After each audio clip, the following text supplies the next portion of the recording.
பல வாரங்களாக இங்கே போதித்து வருகிறோம்.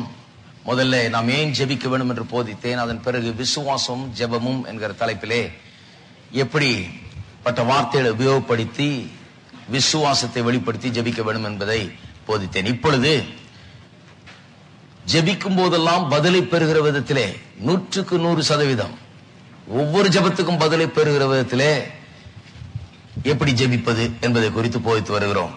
இயேசு ஜெபத்தை குறித்து சொல்லி இருக்கிற வார்த்தைகளை நான் மறுபடியும் வாசித்து காண்பித்திருக்கிறேன். வாசிப்போம். யோவான் எழுதின சுவிசேஷம் 15ஆம் அதிகாரம் 7ஆம் வசனம். இது வெறும் ஒரு சாம்பிள் தான். இயேசுனுடைய ஜெபத்தை குறித்த போதனைகளிலே ஒரு அற்புதமான ஒரு சாம்பிள். இது நிறைய வசனங்கள் இப்படி இருக்கிறது. அதை பார்க்கும்போது நாம் ஜெபிக்கும் போது ஒவ்வொரு நேரமும் எதை ஜெபித்தாலும் ஜெபிக்கும் போதெல்லாம் பதிலை பெறக்கூடிய அளவுக்கு நாம் ஜெபிக்க முடியும். அப்படி ஜெபிக்கிற ஒரு ஜெபம் உண்டு. நிறைய பேர் ஜெபிக்கிறாங்க, ஒரு 50% பதில் வருது, சிலருக்கு 20% 30% தான் வருது, சிலருக்கு 90% வருது. ஆனால் 100% ஜெபத்துக்கு பதில் பெறுகிற விதத்திலே ஜெபிக்கிற ஜெபம் ஒன்று உண்டு. அப்படி ஜெபிக்க முடியும். அதை பற்றி தான் போயிட்டு வருகிறோம். இயேசு சொல்லுகிறார் யோவான் 15:7, நீங்கள் என்னிலும் என் வார்த்தைகள் உங்களிலும் நிலைத்திருந்தால் நீங்கள் கேட்டுக்கொள்வது எதுவோ அது உங்களுக்கு செய்யப்படும். சொல்லி இருக்கிற விதத்தை பார்த்தாலே எல்லா ஜெபத்துக்கும் பதில் கிடைக்கக்கூடிய விதத்தில் ஜெபிக்க முடியும் என்று தான் அவர் சொல்லுகிறார். கேட்டுக்கொள்வது எதுவோ அது உங்களுக்கு செய்யப்படும். ஆனால் அதுக்கு ஒரு மெத்தட் இருக்குது, அதுக்கு சில கண்டிஷன்ஸ் இருக்குது. அது என்ன? நீங்கள் என்னிலும் என் வார்த்தைகள் உங்களிலும் நிலைத்திருந்தால். அப்படி நிலைத்திருந்து ஜெபித்தால் நீங்கள் கேட்டுக்கொள்வது எதுவோ அது உங்களுக்கு செய்யப்படும். இன்னொரு இடத்துல சொல்லுகிறார், இதுவரை நீங்கள் என் நாமத்திலே ஒன்றையும் கேட்கவில்லை, இனி பிதாவிடத்திலே என் நாமத்திலே கேளுங்கள். என் நாமத்தில் நீங்கள் எதை கேட்டாலும் பிதா அதை உங்களுக்கு செய்வார். கேளுங்கள், கேட்டு பெற்றுக்கொள்ளுங்கள், சந்தோஷம் நிறைவாயிருக்கும்படி கேட்டு பெற்றுக்கொள்ளுங்கள் என்றெல்லாம் சொல்லுகிறார். எல்லா வசனத்தையும் நான் கோட் பண்ணியிருக்கிறேன், எல்லா வசனத்தையும் வாசித்து காண்பித்திருக்கிறேன். இப்படி இயேசுடைய போதனைகள் எல்லாம் வாசித்து பார்த்தீர்கள் என்றால் எல்லா ஜெபத்துக்கும் பதிலை பெறுகிற விதத்திலே ஜெபம் பண்ண முடியும் என்றுதான் தெரிகிறது. ஆகவேதான் அதை போதித்து வருகிறேன். எப்ப ஜெபித்தாலும் எதை குறித்து ஜெபித்தாலும் நாம் கேட்கிறதை பெற்றுக்கொள்வோம் என்கிற நிச்சயத்தோடு ஜெபிக்க முடியும். அப்படி கற்றுக்கொள்ள முடியும் ஜெபத்தை. ஆகவே ஸ்டெப்ஸ் டு ஆன்சர் பிரேயர், பதிலை பெறுகிற விதத்திலே ஜெபிப்பதற்கு வழிமுறைகள் என்று போதித்து வருகிறேன். அதில் 5 வழிமுறைகளை ஏற்கனவே நான் போதித்திருக்கிறேன். இந்த 5வது வழிமுறையை மறுபடியும் இன்றைக்கு கொஞ்சம் எடுத்து சொல்ல போகிறேன். முதல்ல அந்த 5 வழிமுறைகளை சொல்லுகிறேன். 1, தேவன் உங்களுடைய ஜெபத்துக்கு பதிலளிக்க விரும்புகிறார் என்கிற நிச்சயத்தை உங்களுக்குள்ளே வளர்த்துக் கொள்ள வேண்டும். அதனாலதான் சொல்றேன், ஜெபம் ஆரம்பிக்கிறதுக்கு முன்னாலே ஜெபம் ஆரம்பிச்சிருது. ஜெபம் பரலோக பிதாவே ஆரம்பிக்கும் போது தான் ஜெபம் ஆரம்பிக்குதுன்னு நினைச்சிட்டு இருக்காங்க. கிடையாது. ஜெபம் ஆரம்பிக்கிறதுக்கு முன்னாடியே உங்களுடைய உள்ளத்தை நீங்கள் வெற்றிகரமாய் ஜெபித்து பதிலை பெறுவதற்கு பக்குவப்படுத்த முடியும். ஜெபம் முட்டிட்டு ஜெபம் பண்றதுக்கு முன்னாடியே உங்களுடைய உள்ளத்தில் ஒரு வேலை நடப்பட வேண்டும். அது என்ன? வசனத்தை கொண்டு தேவன் என்னுடைய ஜெபத்துக்கு பதிலளிக்க விரும்புகிறார், நான் பதில பெற விரும்புகிறதை காட்டிலும் அவர் கொடுக்க விரும்புகிறதா ரொம்ப அதிகம் என்கிற நிச்சயத்தை உள்ளே வளர்த்து கொண்டு அப்புறம் தான் ஜெபிக்க ஆரம்பிக்க வேண்டும். ஜெபம் ஆரம்பிக்கிறதுக்கு முன்னாடியே அந்த ப்ராசஸ், ஜெபத்தினுடைய வெற்றியினுடைய ப்ராசஸ் ஆரம்பமாகிடுகிறது. 2வது, உள்ள கன்வின்ஸ் ஆயிட்டு பிறகு என்ன பண்ணணும்? உங்களுக்கு என்ன தேவை என்கிறதை தேவனுடைய வார்த்தையின் அடிப்படையில் இருந்து நீங்கள் நிர்ணயிக்க வேண்டும். Decide what you want based on the scriptures. தேவனுடைய வார்த்தையின் அடிப்படையில் என்னெல்லாம் உங்களுக்கு கொடுக்கப்பட்டிருக்கிறது, தேவனுடைய வாக்குத்தத்தங்கள் என்ன, அது என்ன சொல்லியிருக்கார் தர்றேன், அதை நீங்கள் பெற்றுக்கொள்ளும்படியாக தீர்மானிக்க வேண்டும். அதை நான் அடைய வேண்டும். கர்த்தர் இது எனக்குன்னு சொல்லியிருக்காரு, அப்ப அதுக்காக நான் ஜெபிக்கும் போது நான் வேற எதுக்காக ஜெபிச்சிட்டு இல்ல, கர்த்தர் எதற்காக எதை வச்சிருக்கிறாரோ எதை வாக்கு பண்ணிருக்காரோ அதுக்காக தான் ஜெபிக்கிறேன். அதனாலதான் எனக்கு நிச்சயமா பதில் கிடைக்கும். எதையோ ஒண்ணு ஜெபிக்கிறது இல்ல.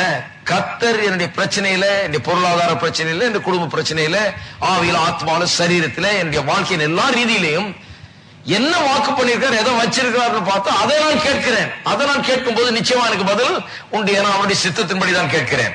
3வது, ஆஸ்க் வாட் யூ வாண்ட். நீங்கள் எதை கேட்க வேண்டும் என்று தீர்மானித்திருக்கிறீர்களோ அதை கேளுங்கள். அதான் ஜெபம், அதான் ஆக்ட் ஆஃப் பிரேயர். வருகிறோம், ஜெபிக்கிறோம், பரலோக பிதாவேன்னு சொல்லி இயேசுவின் நாமத்திலே நம்முடைய விண்ணப்பங்களை நாம் ஏறெடுக்கிறோம். குறிப்பா இங்க விண்ணப்ப ஜெபத்தை குறித்து பேசிட்டு இருக்கிறோம். ஜெபங்கள்ல பல வகை உண்டு. அதுல குறிப்பா விண்ணப்ப ஜெபம் என்றால் நம்முடைய தேவைகளை கேட்டு பெற்றுக் கொள்கிற ஜெபம். எதை கேட்கிறோமோ அதை பெற்றுக்கொள்கிற ஜெபம். தேவைகளோடு வருவது, கேட்பது, பெற்றுக்கொள்வது. அப்ப நான் போய் கேட்கிறேன், கேட்டு விட்டு நான் கேட்டதை பெற்றுக்கொண்டேன் என்று நான் விசுவாசிக்க வேண்டும். இதை ரொம்ப தெளிவா பேசினேன். பெற்றுக்கொண்டேன்னா எங்க பெற்றுக்கொண்டேன்? கையில இல்லையே. பெற்றுக்கொண்டேன்னு விசுவாசிக்க தானே செய்யறேன். அப்பொழுது எனக்கு அது உண்டாகும் என்று சொல்லப்பட்டிருக்கிறது. பெற்றுக்கொண்டேன்னா எல்லாவற்றையும் தேவன் எனக்காக ஏற்படுத்தி வைத்து விட்டார். எல்லாம் ஆவிக்குரிய ரீதியில எல்லாம் இருக்குது. Everything is there. உண்டென்று விசுவாசத்தை தான் பெற்றுக்கொள்ள முடியும். பேங்க்ல காசு இருக்கு நம்மனாதான் போய் செக் எழுதி கொடுத்து காசை கேஷ் பண்ணிட்டு வர முடியும். அது போலதான் இது. அங்க உண்டென்று விசுவாசத்தை தானே பெற்றுக்கொள்ள முடியும். அங்க எனக்கு உண்டாயிருக்கிறது, தேவன் எல்லாவற்றையும் எனக்கு ஏற்படுத்தி வைத்திருக்கிறார் என்பதை நான் விசுவாசித்து பெற்றுக்கொண்டேன் என்று விசுவாசிக்கணும். அப்பதான் பெற்றுக்கொள்ள முடியும். எது இருக்குதுன்னு விசுவாசிங்களோ அதை தான் நீங்க போய் எடுத்துக்கொள்ள முடியும், பெற்றுக்கொள்ள முடியும். நான்காவது, உங்களுடைய அதன் பிறகு ஜெபத்திற்கு பிறகு ஆமேன் போட்ட உடனே ஜெபம் முடிஞ்சிடல. அதுலதான் இப்ப ரொம்ப கவனம் செலுத்துறோம். அதன் பிறகு ஜெபத்தை செய்து முடித்த உடனே, கேட்ட உடனே ஆமேன் போட்டுறோம், எந்திரிச்சிடறோம். அதன் பிறகு நம்முடைய எல்லா எண்ணங்களும் விருப்பங்களும் நாம் கேட்டதை பெற்றுக்கொண்டோம் என்கிறதை உறுதிப்படுத்தக்கூடியதா இருக்க வேண்டும். நம்ம ஜெபிச்சது ஒண்ணு, அப்புறம் நம்ம பேசுறது ஒண்ணு, என்றது ஒண்ணு, நம்முடைய விருப்பங்கள் வேற அப்படி இருக்க கூடாது. எதை விரும்பி கேட்டோமோ அதே பற்றி தான் இப்பவும் விரும்பி கொண்டிருக்க வேண்டும். எதை விரும்பி கேட்டோமோ அதை பெற்றுக்கொண்டோம் என்கிற அந்த எண்ணத்தை உள்ளத்துல இன்னும் அதிகமாக வளர்க்கிற எண்ணங்களை தான் உள்ள அனுமதிக்க வேண்டும் சொல்லி ஒழிய சந்தேகத்தின் எண்ணங்களை அனுமதிக்க கூடாது. இது குறித்தெல்லாம் பேசணும். ஐந்தாவது, God and protect your faith in the meantime. இடைப்பட்ட காலத்திலே உங்களுடைய விசுவாசத்தை பாதுகாத்து பராமரிக்க வேண்டும். உங்களுடைய விசுவாசத்தை குலைத்து போடும்படியாக பிசாசானவன் காத்து கொண்டிருக்கிறான். அவனு பெரிய ஆயுதம் ஒண்ணு வைத்தில்ல, அவனு பெரிய சக்தி வாய்ந்தவன் அல்ல. அவன்கிட்ட ஒண்ணு பெருசா கிடையாது. பாருங்க, நம்ம தான் அவனுக்கு ஆயுதத்தை கொடுக்கிறோம். நம்முடைய சந்தேகங்கள், நம்முடைய பேச்சுகள், இதெல்லாம் அவனுடைய கையில போய் சிக்கி அது ஒரு பெரிய ஆயுதமாக உபயோகப்படுத்தப்படுகிறது அவனாலே. நாம் இடம் கொடுக்காவிட்டால் அவன் ஒன்றுமே கிடையாது. நாம் இடம் கொடுத்தால் தான் அவன் வேலை செய்ய முடியும். ஆகவே நம்முடைய விசுவாசத்தை இந்த இடைப்பட்ட காலத்துல எப்ப நான் ஜெபித்து முடித்து விட்டேன், இனி பெற்றுக்கொள்ள வேண்டும், கையில் என்னுடைய ரிசல்ட்டை நான் பார்க்க வேண்டும். கேட்டதற்கும் அது வந்து எனக்கு கிடைப்பதற்கும், எனக்கு உண்டாயிருக்குன்னு நான் விசுவாசிக்கிறேன். நான் வந்து கிடைக்கிறதுக்கும் நான் கேட்டதுக்கும் இடைப்பட்ட ஒரு காலம் இருக்கிறது. அந்த காலத்திலே அதுதான் ரொம்ப மெயின் இது. பாருங்க, அதனாலதான் கொஞ்சம் நேரம் எடுத்து போதிக்கிறேன். அதனாலதான் 2-3 வாரமா இதை செலவழிக்கிறேன் நான். ஏன்னா இங்கதான் பிரச்சனையே. ஜெபம் பண்றதுல பிரச்சனையே இல்லை. எல்லாரும் போய் விழுந்து அடிச்சு ஜெபம் பண்ணிட்டு வந்துடுறாங்க. ஆனால் ஜெபம் பண்ணி முடிச்சிட்டு பெற்றுக்கொள்றதுக்குள்ள அவங்க பண்ண ஜெபத்தையே அவங்க கேன்சல் பண்ற அளவுக்கு அவர்கள் பேச்சும் அவருடைய எண்ணங்களும் அவருடைய நடவடிக்கைகளும் இருக்கிறது. ஆகவேதான் கவனம் செலுத்துகிறேன். விசுவாசத்தை காக்க வேண்டும். நாம் கேட்டதை நிச்சயமா பெற்றுக்கொள்வோம் என்கிற அந்த உறுதியை கலைக்க வருகிற எல்லா காரியங்களுக்கு எதிராக நாம் நிற்க வேண்டும். இது குறித்து பேசினேன். கவலையை குறித்து பேசினேன். மற்ற காரியங்களை குறித்து எல்லாம் பேசினேன். எப்படி பிசாசானவன் இது மூலமாக தான் வேலை செய்கிறான் என்பதை எல்லாம் எடுத்து உங்களுக்கு சொன்னேன். குறிப்பாக ஆப்சர்வேஷன், அசோசியேஷன் அண்ட் டீச்சிங். அதாவது நாம் எதை பார்க்கிறோம், எதை கேட்கிறோம், எது நமக்கு போதிக்கப்படுகிறது, இதெல்லாம் ரொம்ப முக்கியம். நாம ஜெபித்து பெருசா கேட்டுட்டு ஆண்டவர்கிட்ட பெரிய விசுவாசத்தோட இருந்துகிட்டு கேட்கிற போதனைகள்லாம் ஒரு மாதிரி நெகட்டிவ் போதனைகளாக இருந்ததுன்னா, அப்ப நாம் கேட்டதை நாம் பெற்றுக்கொள்வது கடினம். ஏனென்றால் அதை உபயோகப்படுத்தி நம்முடைய விசுவாசம் என்ன ஆகிறது, பிசாசு என்ன பண்றான், விசுவாசத்தை எப்படியா குலைத்து போடுகிறான். அப்ப விசுவாசத்தில் நாம் நிற்கவில்லை, நாம் கடைசி வரை சென்று அதை அடைய போகிறது கிடையாது. போன வாரத்தில் ஒரு காரியத்தை ஆரம்பித்தேன், அதான் இன்றைக்கு தொடர போகிறேன். வாசிப்போம். லூக்கா 21ஆம் அதிகாரம் 19ஆம் வசனத்திலே இயேசு சொல்லுகிறார். லூக்கா 21:19, உங்கள் பொறுமையினால் உங்கள் ஆத்துமாக்களை காத்துக் கொள்ளுங்கள் என்று தம்முடைய சீஷர்களிடத்தில் சொன்னார். ஏன் என்று சொன்னால், கடைசி காலத்திலே உங்களை துன்பப்படுத்துகிறவர்கள் இருப்பார்கள், உங்களை காட்டிக் கொடுப்பார்கள், சிலர் கொலை கூட செய்வார்கள், பகைக்கப்படுவீர்கள், இப்படி காரியங்கள்லாம் நடக்கும். அந்த நேரத்தில் உங்கள் பொறுமையினால் உங்கள் ஆத்துமாக்களை காத்துக் கொள்ளுங்கள். பொறுமையா இருங்க. ஏனென்றால் தேவனுடைய பதில் வரப்போகிறது. துன்மார்க்கரை அழிக்கும்படியாக இயேசுதானே திரும்பி வரப்போகிறார். பொறுமையாய் காத்துக் கொள்ளுங்கள் என்று சொல்லுகிறார். பாருங்க, கலாத்தியர்கள் திருப்போம். கலாத்தியர்களே 6ஆம் அதிகாரம், கலாத்தியர் 6:9, நன்மை செய்கிறதில் சோர்ந்து போகாமல் இருப்போமாக, நாம் தளர்ந்து போகாதிருந்தால் ஏற்ற காலத்திலே அறுப்போம். சோர்ந்து போகாமல் இருங்கள் என்று இங்க சொல்லப்பட்டிருக்கிறது. பொறுமையினால் நாங்க சொல்லப்பட்டிருக்குது. இங்க சோர்ந்து போகாமல், டோன்ட் ஃபெயிண்ட். டோன்ட் ஃபெயிண்ட்னா நம்பிக்கை இழந்திட வேண்டாம், பொறுமையாருங்கள் என்று உருவத்தில் சொல்லுகிறார். எதை குறித்து இங்கே சொல்லுகிறார்? இங்கே சொல்லப்படுகிறது, மனுஷன் எதை விதைக்கிறானோ அதை அறுப்பான் என்று சொல்லிட்டு, நன்மைக்கு விதைத்தா நன்மை அறுப்போம், ஆவிக்குரிய காரியங்களுக்கு விதைத்தா ஆவிக்குரிய காரியங்களை அறுப்போம், மாம்சத்துக்கு என்று விதைத்தால் மாம்சத்துக்குரிய காரியங்களை அறுப்போம் என்று சொல்லிவிட்டு இப்படி சொல்லுகிறார், நன்மை செய்கிறதில் சோர்ந்து போகாமல் இருப்போமாக. அநேகர் சோர்ந்து போயிடுறாங்க, ஏன்னா பதில பார்க்கல. நான் செய்துகிட்டே இருக்கிறேன் நன்மை, எனக்கு ஒண்ணு நடக்க மாட்டேன், எங்க பதில காணுமே, நான் கொடுத்துக்கிட்டே இருக்கிறேன் எனக்கு கொடுக்கப்படவில்லையே என்கிற அப்படிப்பட்ட ஒரு எண்ணம் அவர்களுக்குள்ள வந்து விடுகிறது. அப்ப பாருங்க, நாம் பெற்றுக்கொள்ள முடியாதவர்களா போய் விடுகிறோம். அதனால சொல்லி இருக்குது, நன்மை செய்கிறதில் சோர்ந்து போகாமல் இருப்போமாக. நாம் தளர்ந்து போகாதிருந்தால் ஏற்ற காலத்திலே அறுப்போம். என்னுடைய டியூ டைம், ஏற்ற காலம் வருது, அப்ப நான் நிச்சயமா அறுப்பேன். அதுக்கு இடைப்பட்ட காலத்திலே நான் தளர்ந்து போக கூடாது. ஜெபம் ஒரு விதை போல இருக்கிறது, அதுக்கு ஒரு பெரிய அறுவடை, அதான் பதில்.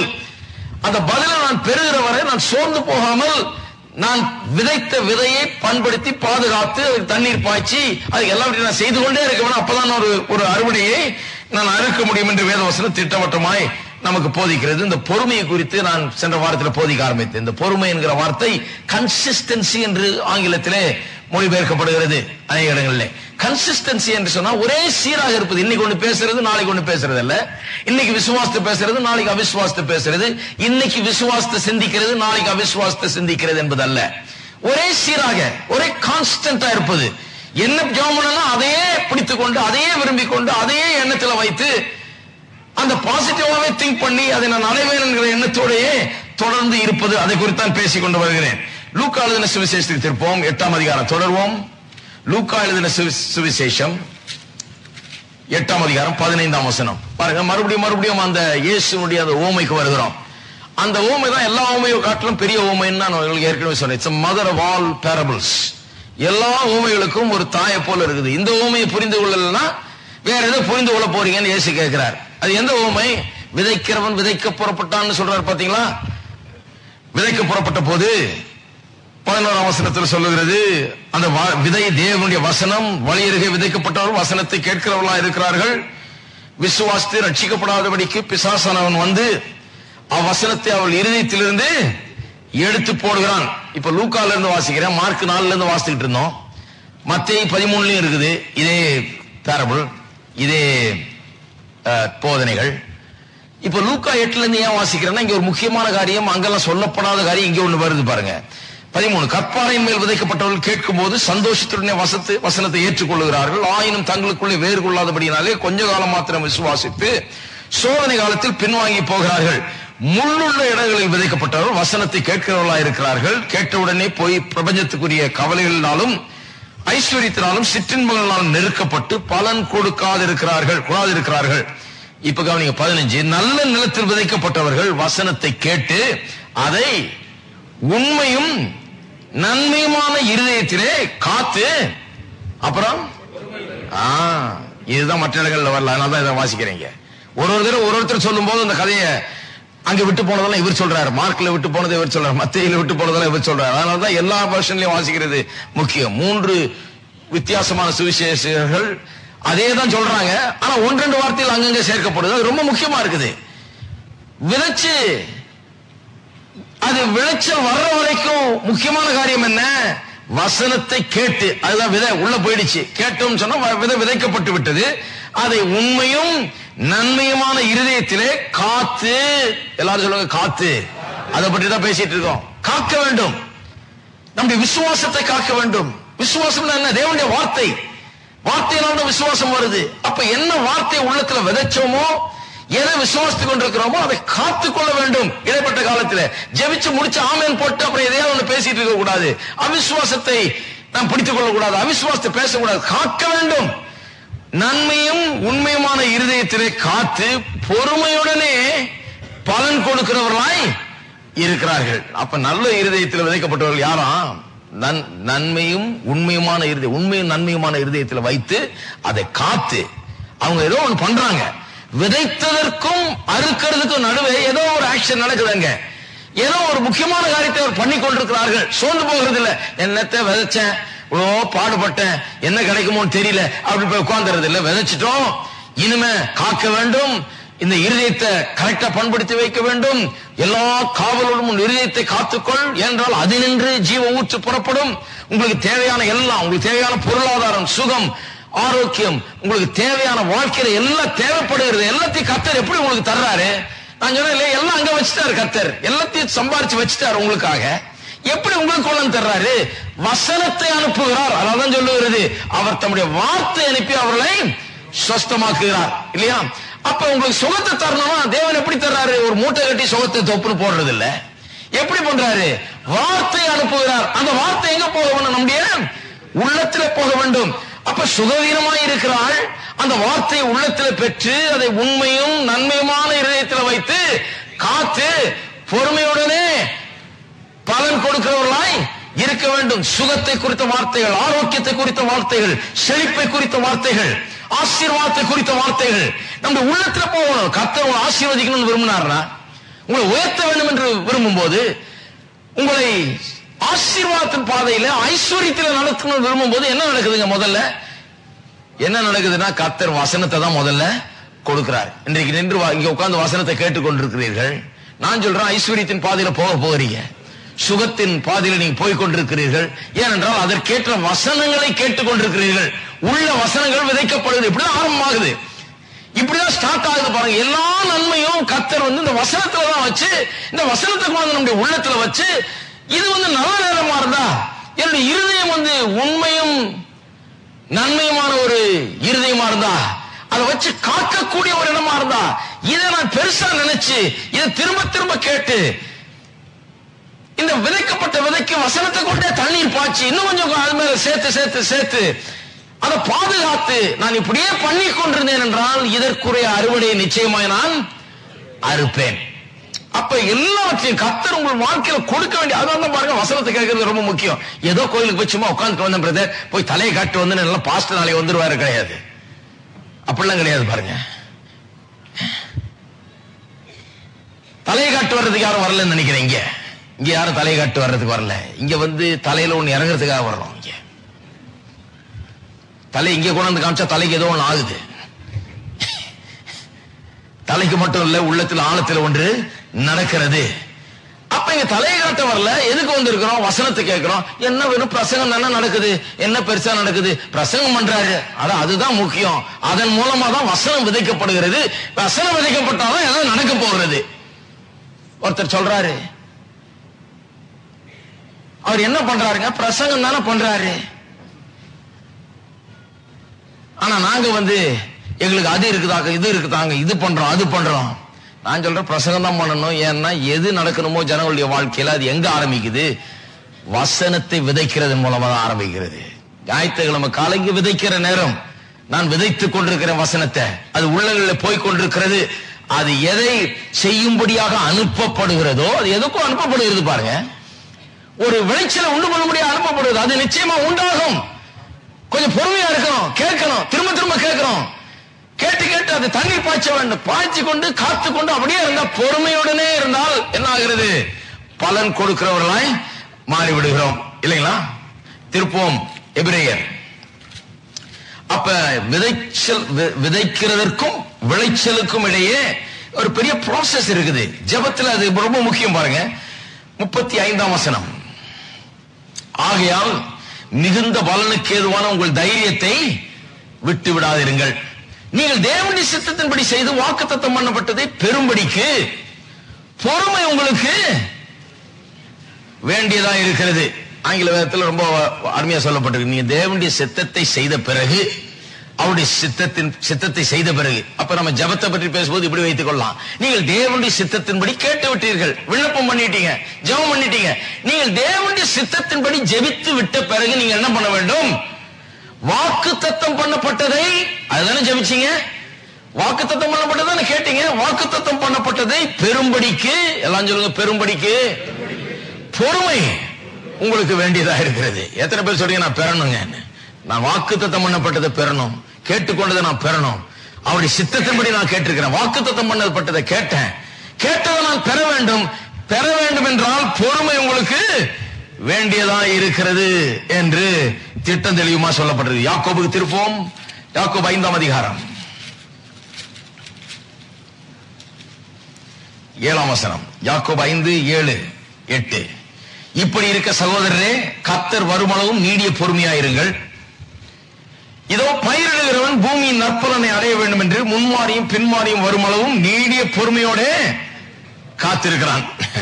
விதைச்சிட்டு அவன் என்ன பண்றானா? பொறுமையோட காத்துட்டு இருக்கிறான். எது காத்துக்கிட்டு இருக்கிறான்? பூமியின் நற்பலனை அடைய வேண்டும் என்று.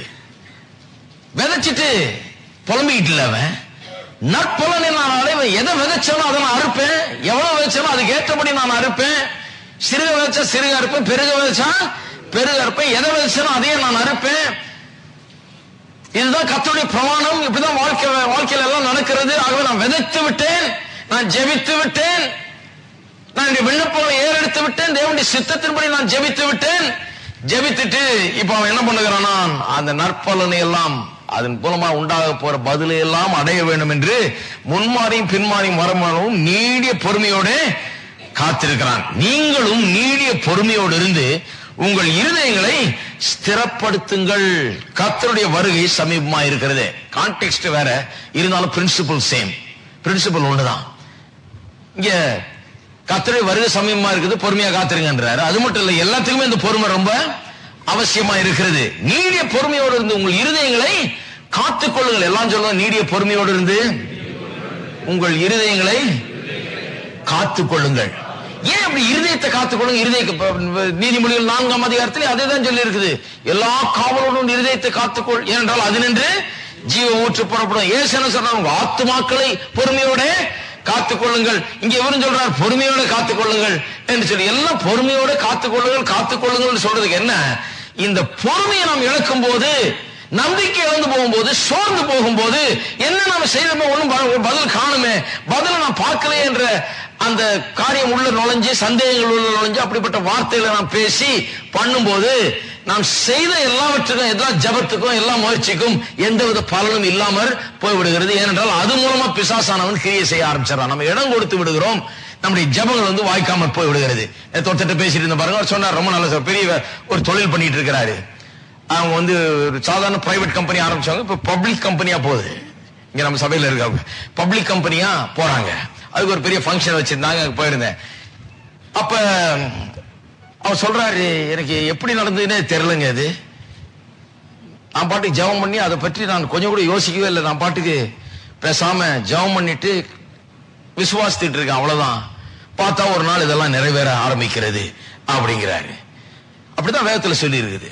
பயிரிடு என்ன பண்ணுகிறான்னா, பயிரிட்டு மார்க் 4ஆம் அதிகாரத்தில் வாஸ்தவம் இல்லையே, 26ஆம் வசனம் நினைக்கிறேன், 24-26 நினைக்கிறேன்.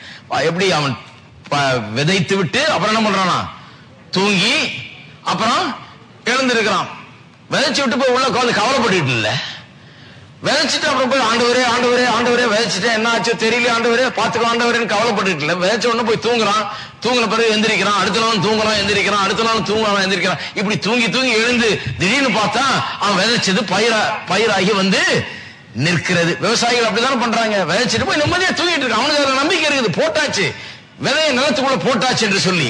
ஜெபமும் அப்படிதான் பாருங்க. சிலர் ஜெபம் பண்ணிட்டு அப்புறம் மீதி நேரம் எல்லாம் கவலையை தான் சுமந்துட்டு இருக்காங்க. ஜெபம் பண்ணிருக்கேன் பிரதர், ஆனா கவலையா இருக்குது பிரதர், அதே கவலையில தான் இருக்கிறேன் பிரதர். ஜெபம் பண்ணி இருக்கிறேன், இருந்தாலும் பாப்போம் பிரதர், எல்லாரும் இப்படி சொல்றாங்க, என்னன்னு தெரியல பிரதர். இதுதான் வேண்டான்றது. ஜெபம் பண்ணிட்டு நிம்மதியா தூங்க, ஜெபம் பண்ணிட்டு தினந்தோறும் ஆண்டவரை ஸ்தோத்திரீங்க, ஜெபம் பண்ணிட்டு ஆண்டவரே உங்க ஸ்தோத்திரம், என்னுடைய பாரலாம் உண்மையில இறக்கி வைத்தாச்சு, என்னுடைய விண்ணப்பங்களாம் உம்மிடத்துல ஏறெடுத்தாச்சு, உங்களுடைய சித்தத்தை நான் கேட்டு விட்டேன், இனிமே உங்க ஸ்தோத்திரிக்க போறேன், இனிமே தூங்கி நல்லா எந்திரிக்க போறேன். நான் எப்போ செய்கிற காரியங்களை நான் செய்து கொண்டே இருக்க போறேன். வேதத்தை வாசிக்க போறேன், ஜெபிக்க போறேன், ஆலயத்துக்கு போக போறேன், உங்க துதிக்க போறேன், ஸ்தோத்திரிக்க போறேன், உங்களுக்காக நான் முழு உள்ளத்தோட வாழ போகிறேன். ஏன்னா ஒரு விவசாயியை போல நான் இருக்கிறேன். விவசாயி விதைச்ச ஒண்ணும் பார்க்கலன்னு சொல்லி மூடி வச்சிருது இல்ல, எல்லாத்தையும் தினந்தோறும் திரும்ப திரும்ப எந்திரிச்சு அந்த நிலத்துக்கு வருகிறான், பண்படுத்துகிறான், பாதுகாக்கிறான், தண்ணீர் பாய்ச்சுகிறான். பிறகுதான் அவன் பயிரிட்ட காரியங்கள் அங்கே விளைச்சல் ஏற்படுகிறது. இருக்கீங்களா? அப்ப பொறுமை உங்களுக்கு தேவை என்று சொல்லுகிறார். யாக்கோபு 1ஆம் அதிகாரத்துக்கு திருப்போம். யாக்கோபு 1, நீங்க நிறைய காரியம் பார்க்க வேண்டியது. 1:2 வசனம். நீ என் சகோதரரே, நீங்கள் பலவிதமான சோதனைகள் அகப்படும் போது உங்கள் விசுவாசத்தின் பரீட்சையானது பொறுமை உண்டாக்கும் என்று அறிந்து அதை மிகுந்த சந்தோஷமாக எண்ணுங்கள். நீங்கள் ஒன்றிலும் குறைவுள்ளவர்களாயிராமல் பூரணராயும் நிறைவுள்ளவர்களாய் இருக்கும்படி பொறுமையானது பூரண கிரியை செய்ய கடவுது. பாருங்க, சில நேரத்தில் ஜெபம் பண்ணி விட்டு பதில காணலன்னு நாம் அப்படியே நிலகுலைந்து வர்றோம். சில நேரத்தில் பதில பார்க்காதனால இது கிடைக்குமான்ற சந்தேகம் வந்துடுது. இல்ல அவங்க இப்படி சொன்னாங்க இப்படி சொன்னாங்கன்னு சொல்லி அப்படியே எண்ணங்கள் சிதறடிக்கப்படுகிறது. அதான் நடக்கக்கூடாது. விசுவாசத்தை காக்க வேண்டும். அதான் போதிச்சிட்டு வரோம். பொறுமை வேண்டும். அதை அடையிற வரைக்கும் அதே கவனமா இருந்து, அதே விசுவாசத்தில் நிலைத்திருந்து, அதே விரும்பி, அதே மனதில் வைத்து, அதே விசுவாசத்தை நாம் அடைய வேண்டும் இல்லையா? சில நேரத்தில் என்ன ஆகுதுன்னு சொன்னா, நேர்மாறா எதிராக சில காரியங்கள் நாம் பார்க்க வேண்டியதா இருக்குது. நாம் என்ன ஜெபித்தோமோ அதுக்கு நேர்மாறா சில காரியங்கள் இருக்குது. அதை பற்றி தான் இங்க பேசி இருக்குது. பலவிதமான சோதனைகள் ஆகப்படும் போது உங்கள் விசுவாசத்தின் பரீட்சையானது பொறுமையை உண்டாக்கும் என்று அறிந்து அதை மிகுந்த சந்தோஷமாக எண்ணுங்கள். அப்ப என்ன அர்த்தம்? சில நேரத்தில் சூழ்நிலைகள் பாத்தீங்கன்னா நாம ஜெபிச்சதுக்கும் விசுவாசித்ததுக்கும் ஆப்போசிட்டா தெரியுது. நாம ஜெபிச்சதுக்கும் இதுக்கும் எக்ஸாக்ட்லி ஆப்போசிட்டா இருக்குது. நான் ஒன்னு ஜெபித்தேன், நான் ஒன்னு விசுவாசிக்கிறேன், ஒன்னு கேட்டிருக்கிறேன். ஆனா சூழ்நிலையெல்லாம் பார்த்தா அதுக்கு டோட்டலி ஆப்போசிட், எல்லாத்துக்கும் நேர்மாறா இருக்கிற மாதிரி தெரியுது. அப்ப என்ன பண்ண வேணும் தான் சொல்லி இருக்குது. அப்ப என்ன பண்ணுமா? சோதனையில் அகப்படும் போது உங்கள் விசுவாசத்தின் பரீட்சையானது பொறுமையை உண்டாக்குமாம். பொறுமையை உண்டாக்கும் சொல்லி இருக்குது. ஒரு நல்ல இங்கிலீஷ் டிரான்ஸ்லேஷன்ல எப்படி இருக்குது, இப்படி சொல்லப்பட்டிருக்கிறது. ஒரு நல்ல இங்கிலீஷ் டிரான்ஸ்லேஷன்ல இப்படி நாம் வாசிக்கிறோம். அதை பொறுமையை உண்டாக்கும் என்று சொல்வதற்கு பதிலாக இட் ஒர்க்ஸ் பேஷன்ஸ். அதாவது பலவிதமான சோதனைகளை நாம் அகப்படும் போது, பலவிதமான இன்னல்களை நாம் காணும் போது, நாம் ஜெபித்து விசுவாசத்திற்கு நேர்மறையான எதிர்மறையான சூழ்நிலைகளை நாம் பார்க்கிற வேளையிலே, அப்படிப்பட்ட நேரத்திலே பொறுமையை என்ன பண்ணுகிறதாம்? உண்டாக்குகிறது எழுதியிருக்குது. ஒரு ஆங்கில மொழிபெயர்ப்பில் என்ன சொல்கிறது? It ஒர்க்கத் patience. ஒர்க்கத் என்று சொன்னால் பொறுமையை ஆக்டிவேட் பண்ணுது, பொறுமையை வேலை செய்ய வைக்கிறது. பொறுமையை உண்டாக்கல, பொறுமையை வேலை செய்ய வைக்கிறது. ஏன்னா பொறுமை ஏற்கனவே உங்களுக்குள்ள இருக்குது. எத்தனை பேர் விசுவாசிக்கிறீங்க? தேவனுடைய சகல நற்பண்புகளும் நமக்குள்ள ஏற்கனவே இருக்குது. அன்பு அப்படின்னு எடுத்துக்கொள்வோம். அன்பு உங்களுக்குள்ள ஏற்கனவே இருக்குது. ஆண்டவரே அன்பு தாரன்னு ஜெபம் பண்ணாதீங்க. அன்பு இருக்குதுன்னு முதல்ல விசுவாசிங்க. அன்பை காட்ட ஆரம்பிங்க. அன்பு காட்டுறதுக்கு என்ன செய்ய சொல்றாரோ அதை செய்ய ஆரம்பிச்சா அன்பு வேலை செய்ய ஆரம்பிக்கும். இருக்கீங்களா? நல்ல வார்த்தைகளை பேசுங்க, நல்ல காரியங்களை இரக்கத்தை காண்பீங்க, மனதுருக்கத்தை காமிங்க. அப்படி செய்யும் போது அன்பு வேலை செய்ய ஆரம்பிக்கிறது. அன்பு இல்லைன்னு ஜெபம் பண்ணி பிரயோஜனம் இல்லை. ஏன்னா அன்பு உள்ள வைத்திருக்கிறார். திவ்ய சுவாபத்துக்கு பங்குள்ளவர்களாய் நீங்கள் இருக்கிறீர்கள் என்று வேதம் சொல்லுது. தேவனுடைய சுவாபத்துக்கு நீங்க பங்குள்ளவர்களா இருக்கிறீங்க. அப்ப அன்பெல்லாம் உங்களுக்குள்ள இருக்குது. அதை வேலை செய்ய வைக்கணும், அவ்வளவுதான். குடும்பத்தில் அதை வேலை செய்ய வைக்கணும், வெளியில அதை வேலை செய்ய வைக்கணும், எல்லா விதத்திலும் அதை வேலை செய்ய வைக்க வேண்டும். அதே போலதான் பொறுமை உங்களுக்குள்ள இருக்குது பாருங்க. அதுவும் தேவனுடைய பண்புகள் ஒன்று. பொறுமையை உள்ள வைத்திருக்கிறோம். நம்ம அதை எப்ப வேலை செய்ய ஆரம்பிக்கிறது? இப்படிப்பட்ட சூழ்நிலைகள் வரும்போது பொறுமை ஆக்டிவேட் பண்ணப்படுகிறது. பொறுமை என்ன? நான் சொன்னேன் இல்லையா, ஃபோர்ஸ் ஆஃப் கன்சிஸ்டன்சி, ஒரே சீரா இருப்பது. அப்ப எதிர்மறையான சூழ்நிலை வந்த உடனே ஒரு உண்மையான ஆவிக்குரிய விசுவாசி எப்படி இருக்கிறான்? அப்பதான் அவன் ரொம்ப ஜோரா நிக்க ஆரம்பிக்கிறான். அப்பதான் அவன் எழும்ப ஆரம்பிக்கிறான். அப்பதான் என்ன சொல்றான்? நான் கன்சிஸ்டன்டா இருக்க போறேன். இந்த சூழ்நிலையில பார்த்து நான் மாற போறதில்லை. இந்த சூழ்நிலையில பார்த்து என் பேச்சை மாத்திக்க போறதில்லை, என் எண்ணத்தை மாத்திக்க போறதில்லை, என் கண்ணை பாக்குறத வச்சு நான் புலம்பிக்கிட்டு இருக்க போறதில்லை. இப்பதான் என்னுடைய விசுவாசத்தை நான் உறுதியாய் காண்பிக்க போறேன். இப்ப நான் கன்சிஸ்டன்டா இருக்க போறேன். எதை அறிக்கை செய்தனோ அதையே நான் அறிக்கை செய்து கொண்டிருக்க போறேன். எது நான் விசுவாசத்தை பெற்றுக்கொள்ள வேண்டும் என்று விரும்புகிறேனோ அதையே நான் செய்து கொண்டிருக்க போறேன். ஏனென்றால் நம்முடைய முற்பிதாக்கள்லாம் எப்படி வாக்குத்தத்தம் பண்ணப்பட்டவர்களை பெற்றுக் கொண்டார்களாம்? விசுவாசத்தோடு மட்டுமல்ல. நிறைய பேருக்கு இந்த விசுவாசம் பிரச்சனை இல்ல, விசுவாசத்தோடும் பொறுமையோடும். விசுவாசத்தோடும் ரெண்டும் பாருங்க, புருஷ மண்டாட்டி மாதிரி ஒண்ணு பக்கத்துல வேலை செய்யுது. அதனாலதான் இந்த பேஷன்ஸை பெண்மையில சொல்லப்பட்டிருக்கிறது. ஆங்கில மொழிபெயர்ப்பு பார்த்தீங்கன்னா let patience do her work அப்படின்றது. அப்படின்னா அவளுடைய வேலையை செய்யட்டுமா? எவளுடைய வேலையை? பொறுமையானது அவளுடைய வேலை செய்யணும். பெண்மையில சொல்லப்பட்டிருக்கிறது. ஆங்கிலத்தில் வாசித்து பாத்தீங்கன்னா, கிராமர்ல பாத்தீங்கன்னா அப்படிதான் வருது.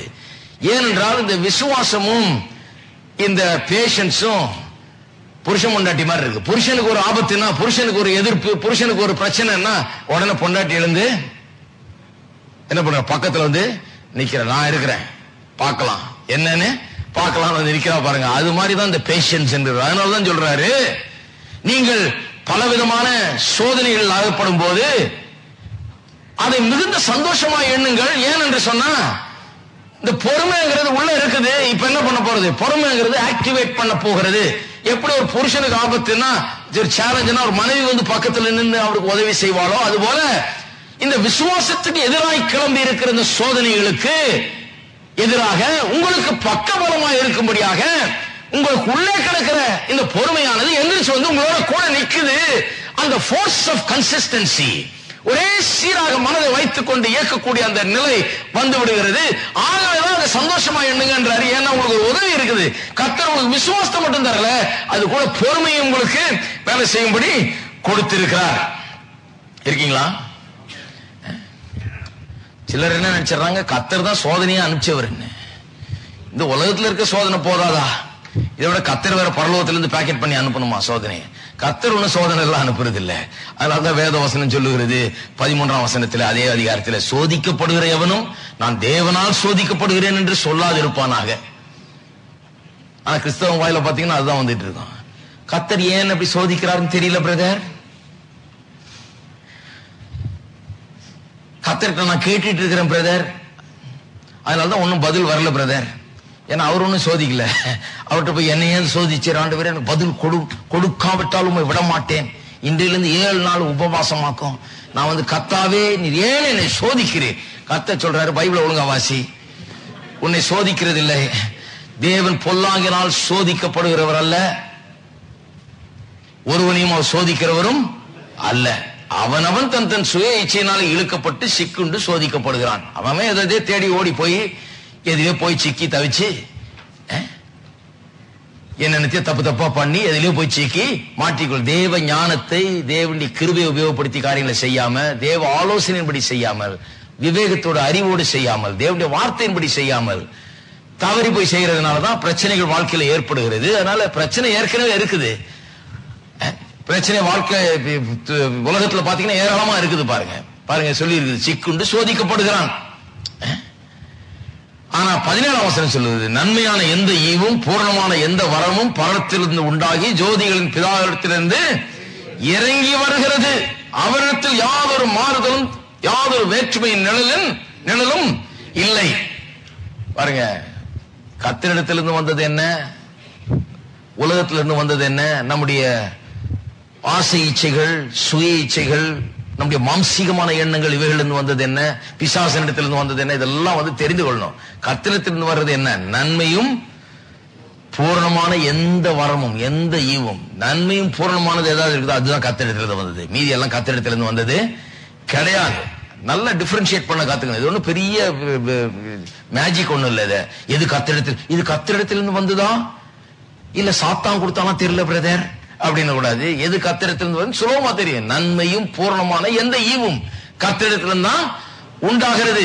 இந்த நன்மையும் பூர்ணமான அற்ற எல்லா ஈவுகளும், எல்லா காரியங்களும், நமக்கு வந்து சேருகிற எல்லா காரியங்களும், அது நம்முடைய சொந்த மாம்சீகத்தினால வருகிற காரியங்கள், நாம் தவறு செய்கிறதுனால நாம் இழுத்து தலையில போட்டுக் கொள்ளுகிற காரியங்கள். பிசாசு அதை உபயோகப்படுத்த ஆரம்பிக்கிறான். அவனுடைய வேலை பங்கு அதுல நிறைய ஆய்விடுகிறது. ஆகவே இதுக்கெல்லாம் வித்தியாசத்தை நாம் மனதில் வைக்க வேண்டும். அப்ப பாருங்க, யாக்கோபு சொல்லுகிறார், விசுவாசத்தோடு பொறுமை சேர்ந்து வேலை செய்ய ஆரம்பிக்கிறதாம். திருப்பம் ரோமர் எழுதின நிருபம் 5ஆம் அதிகாரம். யாக்கோபு அப்போஸ்தலனாகிய பவுலுடைய உபதேசத்தை கொஞ்சம் வாசித்திருப்பாருன்னு நினைக்கிறேன். ஏனென்று சொன்னால் பாருங்க, இங்க பவுல் அப்போஸ்தலன் சொல்லுகிறார் ரோமர் 5ஆம் அதிகாரம் 3-4 வசனங்கள்ல. அது மாத்திரமல்ல, உபத்திரவம் பொறுமை, அதாவது முதல்ல வாசிக்கிறேன் 1ஆம் வசனத்தில், அப்பதான் நல்லா விளங்கும். இவ்விதமாக நம் விசுவாசத்தினாலே நீதிமான்களாக்கப்பட்டிருக்கிறபடியால் நம்முடைய கர்த்தராகிய இயேசு கிறிஸ்து மூலமாய் தேவனிடத்தில் சமாதானம் பெற்றிருக்கிறோம். அவர் மூலமாய் நாம இந்த கிருபையில் பிரவேசிக்கும் ஸ்லாக்கியத்தை விசுவாசத்தினால் பெற்று, பாருங்க இப்ப எதை பற்றி பேசிட்டு இருக்காரு, விசுவாசிகள் ரட்சிக்கப்பட்டதை பற்றி பேசியிருக்காரு. எப்படி ரட்சிக்கப்பட்டோம்? அவர் சொல்லுகிறார், நீதிமான்களாக்கப்பட்டோம், அதான் ரட்சிப்பு. சமாதானத்தை பெற்றிருக்கிறோம். சமாதானம்னா என்ன? தேவனிடத்தில் சமாதானம், தேவனும் நாமும் சமாதானம் ஆயிட்டோம், ஒப்புரவாயிட்டோம், தேவனோடு கூட ஒன்று சேர்ந்து விட்டோம். அதான் 1ஆம் வசனம். 2ஆம் வசனம் சொல்லுகிறார், அவர் மூலமா நம்ம இந்த கிருபையில் பிரவேசிக்கும் ஸ்லாக்கியத்தை விசுவாசத்தினாலே பெற்று நிலை கொண்டிருந்து. அப்ப நம்ம இதுல நுழைஞ்சிட்டோம். இந்த கிருபையில பிரவேசிக்கும் ஸ்லாக்கியம் நமக்கு உண்டா இருக்கிறது. விசுவாசத்தினால இதை பெற்றுக் கொண்டிருக்கிறோம். இதுல நிலை கொண்டிருந்து தேவ மகிமையை அடைவோம் என்கிற நம்பிக்கையினாலே மேன்மை பாராட்டுகிறோம். அப்ப என்ன சொல்றாருன்னு சொல்றேன், இதெல்லாம் ரோமர்ல அதிகமா போதிச்சிருக்கிறேன் நானு. விசுவாசித்தோம், ரட்சிக்கப்பட்டிருக்கிறோம், நீதிமான்களாக்கப்பட்டிருக்கிறோம், தேவ கிருபைக்குள்ள கால் எடுத்து வச்சிட்டோம். தேவன் நமக்காக வைத்திருக்கிற எல்லாவற்றையும் பெற்று கடைசியில மகிமைப்படுத்தப்படுவோம், மகிமையை அடைவோம். மகிமை அடைவோம்னா என்ன? இந்த சரீரம் கூட தேவ மகிமையினால் நிரம்பி மகிமைப்படுத்தப்பட்ட சரீரமா மாறி தேவனோடு நாம் மகிமை அடைந்தவர்களாக இருப்போம். நம்முடைய முடிவை பற்றி பேசுகிறது, முடிவில் என்ன நடக்க போறதுன்னு சொல்லி. அப்ப இந்த ரட்சிக்கப்பட்ட அந்த நாள் முதற்கொண்டு கடைசியில நான் மகிமைப்படுத்தப்பட்டு அவரோடு சேர்க்கப்பட்டு நித்திய நித்தியமாய் அவரோடு வாழும் அந்த காலம் வரைக்கும் பேசப்படுகிறது. அப்ப என்ன சொல்றாரு, விசுவாசத்துல இதுல நுழைஞ்சிருக்கிறோம், இதுல நிலை கொண்டிருந்து, இதுல சரியா நில்லுங்க என்றாரு. நிலை கொண்டிருந்து தேவ மகிமையை அடைவோம் என்கிற நம்பிக்கையினாலே மேன்மை பாராட்டுகிறோம். என்ன சொல்றாரு, நிச்சயமா போய் சேருவேன், நிச்சயமா அந்த முடிவு தான் எனக்கு, நிச்சயமா அதுதான் எனக்கு உண்டாயிருக்கும் என்கிற அதிலே மேன்மை பாராட்டுகிறோம். அப்புறம் சொல்றாரு பாருங்க, மூணாம் வசனம் ஏன் சொல்லப்படுகிறதுனா, நடுவுல சில பிரச்சனைகள் எல்லாம் எழும்புகிறது. நடுவுல சில பிரச்சனைகள் எல்லாம், அந்த பிரச்சனைகள் எல்லாம் பார்க்கும்போது நம்ம போய் சேருவோமா சேர மாட்டோமா, மகிமைப்படுத்தப்படுவோமா பட மாட்டோமா அப்படிங்கிற சந்தேகங்கள் எல்லாம் உண்டாக கூடும். உலகத்துல வாழும்போது நடுவுல சில பிரச்சனைகள், உலகத்துல சில காரியங்களை பார்க்கிறோம், சில பிரச்சனைகளை சந்திக்கிறோம். அதை பற்றி தான் மூணாம் வசனம். மகிமை அடைவோம் என்று நம்பிக்கையினால மேன்மை பாராட்டுகிறோம் சொல்லிட்டாரு. சொல்லிட்டு அப்புறம் சொல்ல, அது மாத்திரமல்ல, உபத்திரவும் பொறுமையும், பொறுமை பரீட்சையும், பரீட்சை நம்பிக்கையும் உண்டாக்குறது என்று நாம் அறிந்து உபத்திரவங்களையும் மேன்மை பாராட்டுகிறோம். சொல்ல, உலகத்துல எப்படி வாழ்றேன்றாரு. நான் மகிமைப்படுத்தப்பட போறேன், ரட்சிக்கப்பட்டேன், நீதிமானாக்கப்பட்டேன், தேவ கிருபைக்குள்ள கால் எடுத்து வச்சுட்டேன். இது கால் எடுத்து வச்ச முழுமையாய் நான் எல்லாத்தையும் அடைய போறேன். அடைஞ்சு அப்படியே முன்னேறி போய் கடைசியில மகிமைப்படுத்தப்பட்டு எந்த ஒரு சரீரத்தில் கூட சாவாமையை தரித்து கொண்டு தேவ மகிமையை நான் பெற்று அப்படி வாழ போகிறேன். அது குறித்து மேன்மை பாராட்டி கொண்டிருக்கிறேன். இதுதான் என்னுடைய முடிவு, இதுதான் என்னுடைய வாழ்க்கையின் எதிர்காலம். என்னுடைய எதிர்காலம் அதுதான். இருக்கீங்களா? துன்மார்க்கருடைய எதிர்காலத்தை வாசித்து பாருங்க. அவர் துரும்பா இருப்பார்கள் இருக்குது, நான் இல்ல. அது ஹலோ, அது என்ன பற்றி உங்களை பற்றியும் சொல்லி நான் அங்க இருப்பேன், அவரோட மகிமை அடைந்து மகிமைப்படுத்தப்பட்ட நிலையில் இருப்பேன். அப்ப நம்முடைய எதிர்காலம் அது. இந்த அக்கிரமக்காரர்களை பற்றி கவலைப்படாதீங்க, அவர் இப்படி பண்ணிட்டாரா பிரதர், இவங்க இப்படி பண்றாங்களா, கவலைப்படாதீங்க. அவங்கள திரும்ப ரட்சிக்கப்படலாம், திரும்ப இருப்பார்கள் எழுதி இருக்குது. ஆண்டவர் அறிந்து கொள்ளலன்னா அவர்களுக்கு விமோச்சனம் இல்லை, அவர்களுக்கு எதிர்காலம் கிடையாது. அவர்களுக்கு எதிர்காலம், எனக்கு ஒளிமயமான எதிர்காலம் காத்துக் கொண்டிருக்கிறது. மகிமையோடு அவரோடு பிரகாசிக்க போகிறேன். அதை குறித்து மேன்மை பாராட்டுகிறேன். ஆனா அந்த உலகத்துல சில பிரச்சனைகளை நான் சந்திக்கிறேன். சந்திக்கும் போது அதுலயும் மேன்மை பாராட்டுறேன்றாரு. அதுலயும் மேன்மை பாராட்டுறேன்னா இந்த பிரச்சனையை குறித்து மேன்மை பாராட்டுறது இல்ல. எதுல மேன்மை பாராட்டுறாரு?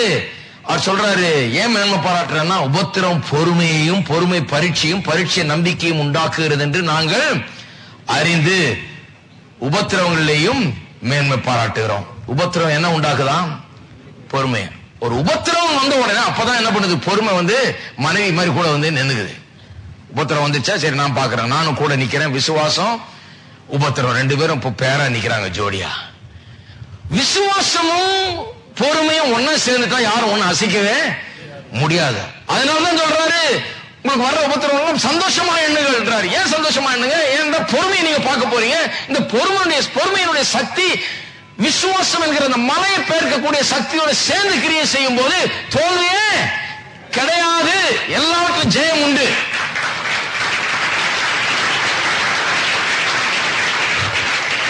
நீங்க எந்த ஆளை பாருங்க, வேதத்துல யார வேணா வாசித்து பாருங்க, இல்ல சமீப காலத்துல இருக்கிறது பரிசுத்தவான்ல பாருங்க, எதையாவது ஒன்றை யாராவது அடைஞ்சிருந்தா அவர் வெறும் விசுவாசத்துல மட்டும் அடையல, பொறுமையோடு தினந்தோறும் அதையே பின்பற்றி, அதே மனசுல வச்சு, அதே கவனத்தை, அதே தரிசனமா வச்சு, அதே நோக்கமா வச்சு, எந்த எதிர்ப்பும், எந்த விதமான இளைஞர்களும், எந்த விதமான கஷ்டங்களும், எந்த விதமான இன்னல்களும் அவர்களை தடுத்து நிறுத்தாதபடி எல்லாத்தையும் ஒண்ணுமில்லாமல் ஆக்கிட்டு முன்னுக்கு வந்தவர்கள் தான் இன்னைக்கு ஊழியம் செய்து கொண்டிருக்கிறார்கள். அப்படிப்பட்டவர்கள் தான் இன்னைக்கு வியாபாரங்களில் வெற்றி பெற்றுக் கொண்டிருக்கிறார்கள். எத்தனை மலையை தாண்டி வந்திருக்கிறாங்க, எத்தனை இடையூறுள்ள இன்னல்களை ஒன்றுமில்லாமல் ஆக்கிவிட்டு வந்தவர்கள். நான் முழுக்க என்னன்னு கேட்டீங்கன்னா, பொறுமையோடு வந்தவங்க. அவங்க விசுவாசம் பொறுமையும் ஒன்னா சேர்ந்து வேலை செய்து, ஹஸ்பண்ட் அண்ட் ஒய்ஃப் டீம் மாதிரி ஒன்னா சேர்ந்து வேலை செய்து கொண்டே வருகிறது.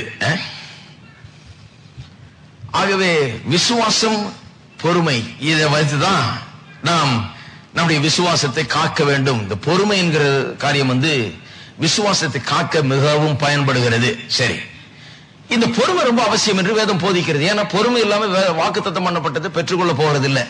விசுவாசித்து கேட்கிறோம், அப்புறம் பொறுமை அவசியம். ஏனென்றால் கேட்கிறதுக்கு பெறுறதுக்கு இடையில சில காரியங்கள்லாம் நம்ம கலைக்க பார்க்கிறது, பெற்றுக்கொள்ள முடியாமல் பண்ண பார்க்கிறது. அதனாலதான் அந்த விதையினுடைய கதையில இயேசு சொல்றாரு, அந்த ஊமையில விதைக்கப்பட்டவுடன் என்ன வர்றான்? பிசாசு வர்றான்னா என்ன? அவன் 2 கொம்பை வச்சுட்டு பெரிய வாழை வச்சுட்டு வந்துடுறானா? கிடையாது.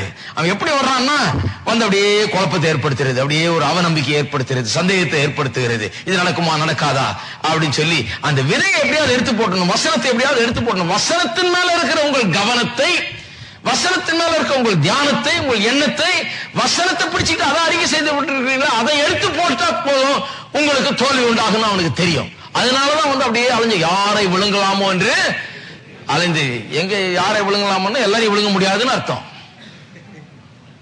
நல்லா தெரிஞ்சு வச்சுங்க. அது அவரை விழுங்கலாமோ வர்றான் பிரதர், நீங்க ஏன் பயப்படுறீங்க?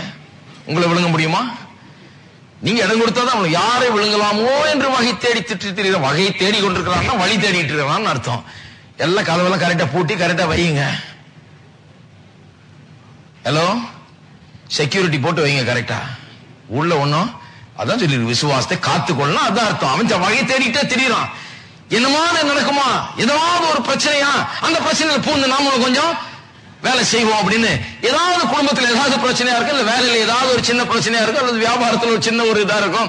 அதை வச்சு எப்படியோ ஒரு பெரிய சந்தேகத்தை கொண்டு போட்டு அப்படியே தூக்கம் இல்லாமல் பண்ணி எதையாவது ஒண்ணு பண்ணணும், வகை தேடி சுற்றி திரிந்து கொண்டிருக்கிறான். அப்ப நான் என்ன பண்ணணும்?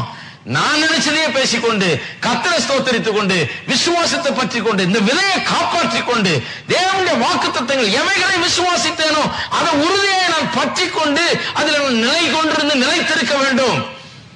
அப்ப சோதனைகள்லாம் வரும்போது என்ன பண்ணோம்? பரவாயில்ல, வந்தா எனக்கு பொறுமைன்னு ஒண்ணு இருக்குது. அந்த ஃபோர்ஸ் ஆஃப் கன்சிஸ்டன்சியும் விசுவாசமும் சேர்ந்தா இதெல்லாம் ஒண்ணுமே கிடையாது, இதெல்லாம் ஒண்ணுமில்லாமல் ஆக்க முடியும் என்கிற ஒரு எண்ணம் வந்துருது. சரி, இந்த ஃபோர்ஸ் ஆஃப் கன்சிஸ்டன்சி, அதாவது இந்த ஒரே சீரான நிலை, இந்த பேஷன்ஸ், பொறுமை என்கிறது அவ்வளவு அவசியம் பாருங்க ஜெபத்தின் பதிலை பெறுறதுக்கு. ஆகவே இதை என்னுடைய வாழ்க்கையிலே நான் அமல்படுத்துவது ரொம்ப அவசியம். ரொம்ப ஃபோர்ஸ்ஃபுல்லா அதை செய்யணும்.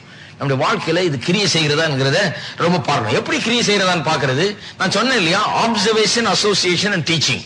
Observation, association and teaching. ஆப்சர்வேஷன்னா நம்ம பார்க்கிறது, அசோசியேஷன்னா சேர்றது, டீச்சிங்னா கேட்கறது. பார்க்கிறது, சேர்றது, கேட்கறது, இது ரொம்ப முக்கியம். எல்லாம் சொல்லுங்க, பார்க்கிறது, சேர்றது, கேட்கறது. இந்த 3 சரி பண்ணா நான் முன்னேற்றமான பாதையில செல்ல முடியும். எதை பார்க்கறீங்க, யாரோட சேர்றீங்க, எதை கேட்கறீங்க, என்ன விதமான சத்தியங்களை கேட்கிறீர்கள் ரொம்ப முக்கியம். ஏன் முக்கியம் என்பதை காமிக்கிறேன். 2 கொரிந்தியர் 10ஆம் அதிகாரத்துக்கு திருப்போம். ஏன் முக்கியம்? 2 கொரிந்தியர் 10 3ஆம் வசனம். நாங்கள் மாம்சத்தின் நடக்கிறவர்களாய் இருந்தும் மாம்சத்தின்படி போர் செய்கிறவர்கள் அல்ல. எங்களுடைய போராயுதங்கள் மாம்சத்துக்கு ஏற்றவைகளாயிராமல் அரண்களை நிர்மூலமாக்குகிறதுக்கு தேவ பலமுள்ளவைகளாய் இருக்கிறது. அவைகளால் நாங்கள் தர்க்கங்களையும் தேவனை அறிகிற அறிவுக்கு விரோதமாய் எழும்புகிற எல்லா மேட்டிமையும் நிர்மூலமாக்கி எந்த எண்ணத்தையும் கிறிஸ்துவுக்கு கீழ்ப்படிய சிறைப்படுத்துகிறவர்களாய் இருக்கிறோம். என்ன சொல்லிருக்கீங்க? அதாவது நமக்கு ஒரு பெரிய போராட்டம் இருக்குது என்றது இங்க சொல்லுகிறது. அந்த போராட்டத்தில் என்ன நடக்கிறது? நம்முடைய போராயுதங்கள் மாம்சத்துக்கு எதுவானவைகள் அல்ல, அரண்களை நிர்மூலமாக்குகிற தேவ பலம் உள்ளவளா இருக்கிறது என்று சொல்லியிருக்கு. எங்க அரண் இருக்குது? அரண்னா கோட்டை, கோட்டை சவர். எங்க இருக்குது அரண்கள்? எந்த அரண்ணை நாம் நிர்மூலமாக்கணும்? எந்த அரணை குறித்து பேசி இருக்கிறது?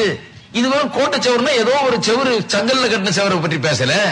ஏனென்றால் எங்களுடைய போராயுதங்கள் மாம்சத்துக்கு ஏற்றவைகள் அல்ல என்று சொல்லப்பட்டிருக்கு. அப்ப இந்த போராயுதங்களே வேறும் இப்படி அடிச்சு உடைக்கிறது அல்ல, இது வேற விதமா செய்கிறது. அப்ப என்ன அந்த அரண் என்ன என்று பார்த்தால் 5ஆம் வசனம் சொல்லுகிறது, தர்க்கங்கள் தேவனை அறிகிற அறிவுக்கு விரோதமா எழும்புகிற எல்லா மேட்டிமையான எண்ணங்கள். இருக்கீங்களா?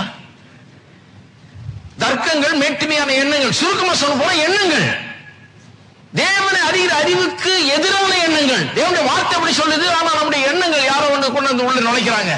எண்ணங்கள் இப்படி உருவாகி இருக்குது, எப்படியோ உள்ள அனுமதிச்சு விட்ட எண்ணங்களை, உள்ள தவறான எண்ணங்களை அனுமதிக்கும் போது அது கோட்டை சவர் மாதிரி எழும்பி விடுகிறது, அரண் போல உருவாகி விடுகிறது. அநேகர் இன்றைக்கு பயம் என்கிற அந்த 4 சோத்துக்குள்ள உட்கார்ந்து கொண்டிருக்கிறார்கள்.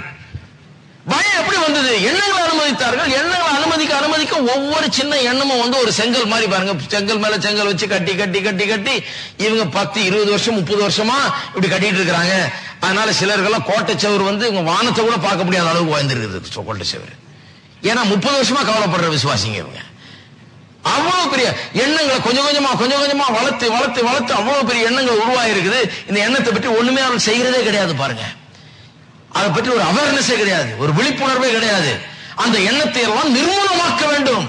அந்த எண்ணங்களை நிர்மூலமாக்குகிறதுக்கு தேவ பலமுள்ள ஆயுதங்கள் நம்மிடத்தில் இருக்கிறது. அவைகளை நிர்மூலமாக்கினாதான் நமக்கு வெற்றி. நம்முடைய ஜபத்தில் வெற்றியை காண முடியும், ஜபத்துக்கு பதிலை காண முடியும் நாம. அப்ப அதை பற்றி தான் இங்க பேசி இருக்கிறது. எல்லா தர்க்கங்களையும் தேவனை அறிகிற அறிவுக்கு விரோதமா எழும்புகிற எல்லா மேட்டுமையும் நிர்மூலமாக்கி எந்த எண்ணத்தையும் கிறிஸ்துவுக்கு கீழ்ப்படிய செய்ய வேணும். எந்த எண்ணத்தையும் கிறிஸ்துவுக்கு கீழ்ப்படிய செய்ய வேணும் என்று சொன்னால், ஒவ்வொரு எண்ணத்தையும் நாம் என்ன என்று மானிட்டர் பண்ணி அதை அலசி ஆராய்ந்து அதை ஏற்றுக்கொள்ளக்கூடிய எண்ணங்களை மட்டும்தான் ஏற்றுக்கொள்ள வேணும். நிராகரிக்க வேண்டிய எண்ணங்களை நிராகரிக்க வேணும். இது ஒரு பெரிய ப்ராசஸ் பாருங்க. தினந்தோறும் எத்தனையோ ஆயிரக்கணக்கான எண்ணங்கள் நமக்குள்ள வந்துகிட்டு இருக்குது. அதனாலதான் தேவனுடைய வார்த்தையினால் நாம் நிரம்பி இருப்பது அவசியம். ஏன்னா எந்த எண்ணம் தேவனை அறிகிற அறிவுக்கு விரோதமான எண்ணம்னு எப்படி தெரியும் நமக்கு? பிரச்சனை என்னன்னு அநேக விசுவாசிகளுக்கு எண்ணங்கள் உள்ள போது இவங்க குயிக்கா மானிட்டர் பண்ண முடியாத அளவுக்கு அது அலை போல உள்ள போயிட்டே இருக்கு. கடகடன்னு பல விதமான ஆயிரக்கணக்கான எண்ணங்கள் உள்ள போயிட்டே இருக்குது. இவர்கள் தேவனுடைய வார்த்தையில நல்லா நிற்காத ஆளுகளா, ஒரு தேவனுடைய வார்த்தையை நன்றா அறியாதவர்களா இருக்கிறபடினால, தேவனுடைய வார்த்தை அவர்களை நிரப்பாமல் இருக்கிறபடினால எல்லா எண்ணத்தையும் தேவனுடைய எண்ணங்களோடு ஒப்பிட்டு பார்க்கக்கூடிய நிலையில் அவர்கள் இல்ல. எது சரியான எண்ணம், எது கெட்ட எண்ணம், எது நம்ம கட்ட போகிற எண்ணம், எது நம்ம அழிக்க போகிற எண்ணம், எது நமக்கு வந்து அரணா வந்து உள்ள வந்து நமக்கு எதிராக ஒரு கோட்டை சேவர் கட்டப்படுகிறது என்கிற அந்த விழிப்புணர்வு இல்ல. அது அவ்வளவு ஆழமா சிந்திக்கக்கூடியவர்களா இல்ல. தேவனுடைய வார்த்தையில் அவர்களுக்கு ஈடுபாடு கிடையாது. ஏதோ கோயிலுக்கு போறாங்க வர்றாங்க, ஏதோ போனோமோ வந்தோமோ அப்படிப்பட்ட கிறிஸ்தவர்களா இருக்கிறாங்களே ஒழிய எல்லா எண்ணத்தையும் அலசி ஆராய்ந்து பார்த்து இது ஏற்ற எண்ணமா, இது ஏற்க முடியாத எண்ணமா, எனக்கு ஏற்ற எண்ணமா அல்லது நான் எதிர்க்க வேண்டிய எண்ணமா என்கிற அந்த வித்தியாசத்தை அவர்கள் தெரிந்து கொள்ள புரிந்து கொள்ள முடியவில்லை. அதனாலதான் கர்த்தருடைய வார்த்தையில ரொம்ப தரவா இருக்க வேண்டும். ஏனென்றால் எல்லா எண்ணங்களையும் ஒவ்வொரு எண்ணங்களையும் அலசி ஆராய்ந்து பார்த்து எது நமக்குள்ள அனுமதிக்கப்பட வேணுமோ அதை அனுமதிக்க வேணும், எதை எதிர்க்க வேணுமோ அதை எதிர்க்க வேணும். ஏனென்றால் தவறான எண்ணங்களை அனுமதித்து விட்டோம் என்றால் அது உள்ள போய் ஒரு பெரிய பலத்த அரண், எல்லாம் சொல்லுங்க பலத்த அரண். பலத்த அரண்னா ஒரு பெரிய பலமான ஒரு கோட்டை உருவாக்கி விடுகிறது. பலமான கோட்டைனா பலமான சந்தேகம். சிலருக்கு பாருங்க சந்தேகம் அவ்வளவு பலமா இருக்கும், சிலருக்கு அவிசுவாசம் அவ்வளவு பலமா இருக்கும், சிலருக்கு பயம் அவ்வளவு பலமா இருக்கும், சிலருக்கு நெகட்டிவ் அவுட்லுக், தன்னுடைய வாழ்க்கையை குறித்த பிற்போக்கான எண்ணங்கள். நீங்க என்னதான் பேசி பாருங்க சரி செய்ய முடியாது. அந்த அளவுக்கு ஒரு பலத்த அரண் உருவாகிவிட்டது உள்ள. ஏன் என்று சொன்னால் நாளுக்கு நாள் அவர்கள் அப்படியே தங்கள் காலத்தை கழிச்சு பலவிதமான எண்ணங்கள் அவங்க சொல்றதையும் ஏத்துக்கிறது. இந்த பாட்டி இப்படி சொன்னாங்க, அந்த ஐயா அப்படி சொன்னாரு, இவங்க இப்படி சொன்னாங்க, அவங்க இப்படி சொன்னாங்க, அவங்க இப்படி ஆமா பிரதர், இங்க எப்படி ஆமா பிரதர், என்னமோ ஏதோ அப்படின்னு எல்லாத்தையும் கொண்டு தலையில போட்டுக்கிட்டு எது கர்த்தருடைய வார்த்தையோடு ஒத்து போகுது, எது ஒத்து போகல, எதை ஏற்றுக்கொள்ளலாம், எதை ஏற்றுக்கொள்ள கூடாதுங்கிற அந்த அறிவு இல்லாம இருக்கிறபடினால எல்லாவற்றையும் உள்ள அனுமதிச்சதுனால ஒரு பெரிய கோட்டை உள்ள எழும்பி விடுகிறது. அதையெல்லாம் நிர்மூலமாக்குகிற வேலைகளை தான் நாம் இருக்க வேண்டும் என்று வேதவசனம் சொல்லுகிறது. ஆகவேதான் பாருங்க, எதை கேட்கிறோம் போதனைகள்னு, யாரோட சேர்றோம், பிறகு எதை காண்கிறோம் என்கிறது ரொம்ப முக்கியம். இப்ப டிவி பாக்குறோம்னா டிவி பாக்குறதுல ஒண்ணும் தப்பு இல்லை. டிவியில ஏன்னா அவ்வளவு நல்ல காரியங்கள் வருது. அதனால மொத்தமா டிவி தூக்கி வெளியே இருந்துடாதீங்க. அந்த காலத்துல கிறிஸ்தவங்க எல்லாம் எனக்கு தெரியும், ஒருத்தர் டிவி ஜன்னல திறந்தாரு, மேல இருந்து தூக்கி நேரம் கீழே குப்பை தொட்டி பாருங்க தூக்கி எறிஞ்சாரு. என்னன்னா திடீர்னு ஆவிக்குரியவர் ஆயிட்டார் அவரு, இனிமே டிவியே எனக்கு வேண்டான்னு. அமெரிக்கால ஒருத்தர் மேல இருந்து கீழே குப்பை தொட்டி இருக்குன்னு தபார்னு அது மேல போட்டாரு டிவி எடுத்து, வேண்டாம் எனக்கு டிவி அப்படின்னு. அப்புறம் கொஞ்சம் வருஷம் போய் பொறுத்து பார்த்தீங்கன்னா புது டிவி வாங்கி வச்சிருக்காரு. அறிவு வந்துருச்சு அப்புறம். ஏன்னா டிவில எல்லாம் ஒரு நல்ல நல்ல காரியங்கள்லாம் நிறைய காரியங்கள் வருது. நீங்க நம்ம நாட்டுல 3 கிறிஸ்தவ சேனல், என்னுடைய வீட்டுல 3 கிறிஸ்தவ சேனல் 24 மணி நேரம் வந்துட்டு இருக்குது. நான் எப்படி டிவி தூக்கி எறிகிறது? அது இல்லாம சில நல்ல சேனல் எல்லாம் வருகிறது. அப்ப நான் அதுக்குதான் ரிமோட் கண்ட்ரோல் கொடுத்திருக்கிறாங்க இல்லையா? வாங்கும் போதே நல்ல ரிமோட் கண்ட்ரோலோட வாங்கணும். டக்கு டக்கு டக்குன்னு மாத்தணும். எது வேண்டாமோ போ, அடுத்ததுக்கு போ அப்படின்னு மாத்திட்டு, எதை நான் பார்க்கணுமோ செலக்ட் பண்ணி சூஸ் பண்ணி கரெக்டா எனக்குள்ள நான் செலுத்த வேண்டும். ஏனென்றால் எதை பார்க்கறங்கிறது எனக்கு பாதிப்பை ஏற்படுத்துகிறது. எதையா உன்னை பார்த்துட்டு உட்கார்ந்துட்டு இருந்தேன்னா நிச்சயமா எனக்கு பாதிப்பு உண்டு. கெட்ட காரியங்களை பார்த்தால் நிச்சயமா கெட்ட விதமான பாதிப்பு உண்டு. நல்ல காரியங்களை பார்த்தா நல்ல விதமான அடிவாதம் வளரும். அநேகருக்கு நல்ல விதமான பாதிப்பு உண்டு. திங்கள்ல இருந்து வியாழன் வரைக்கும் 10 மணிக்கு காட் டிவியை போட்டீங்கன்னா நல்ல பாதிப்பு உண்டு இல்லையா? அப்ப எதை பார்க்கணும்ன்றது ரொம்ப அவசியம். சில நேரத்தில் கிறிஸ்தவ சேனல்லே கூட கொஞ்சம் கவனமா இருக்க வேண்டியதா இருக்குது. இது எப்படி சொல்லி முடிச்சோம்னா அடுத்த ஒருத்தர் வருவாரு, அவர் வந்து என்ன சொல்லுவாரு,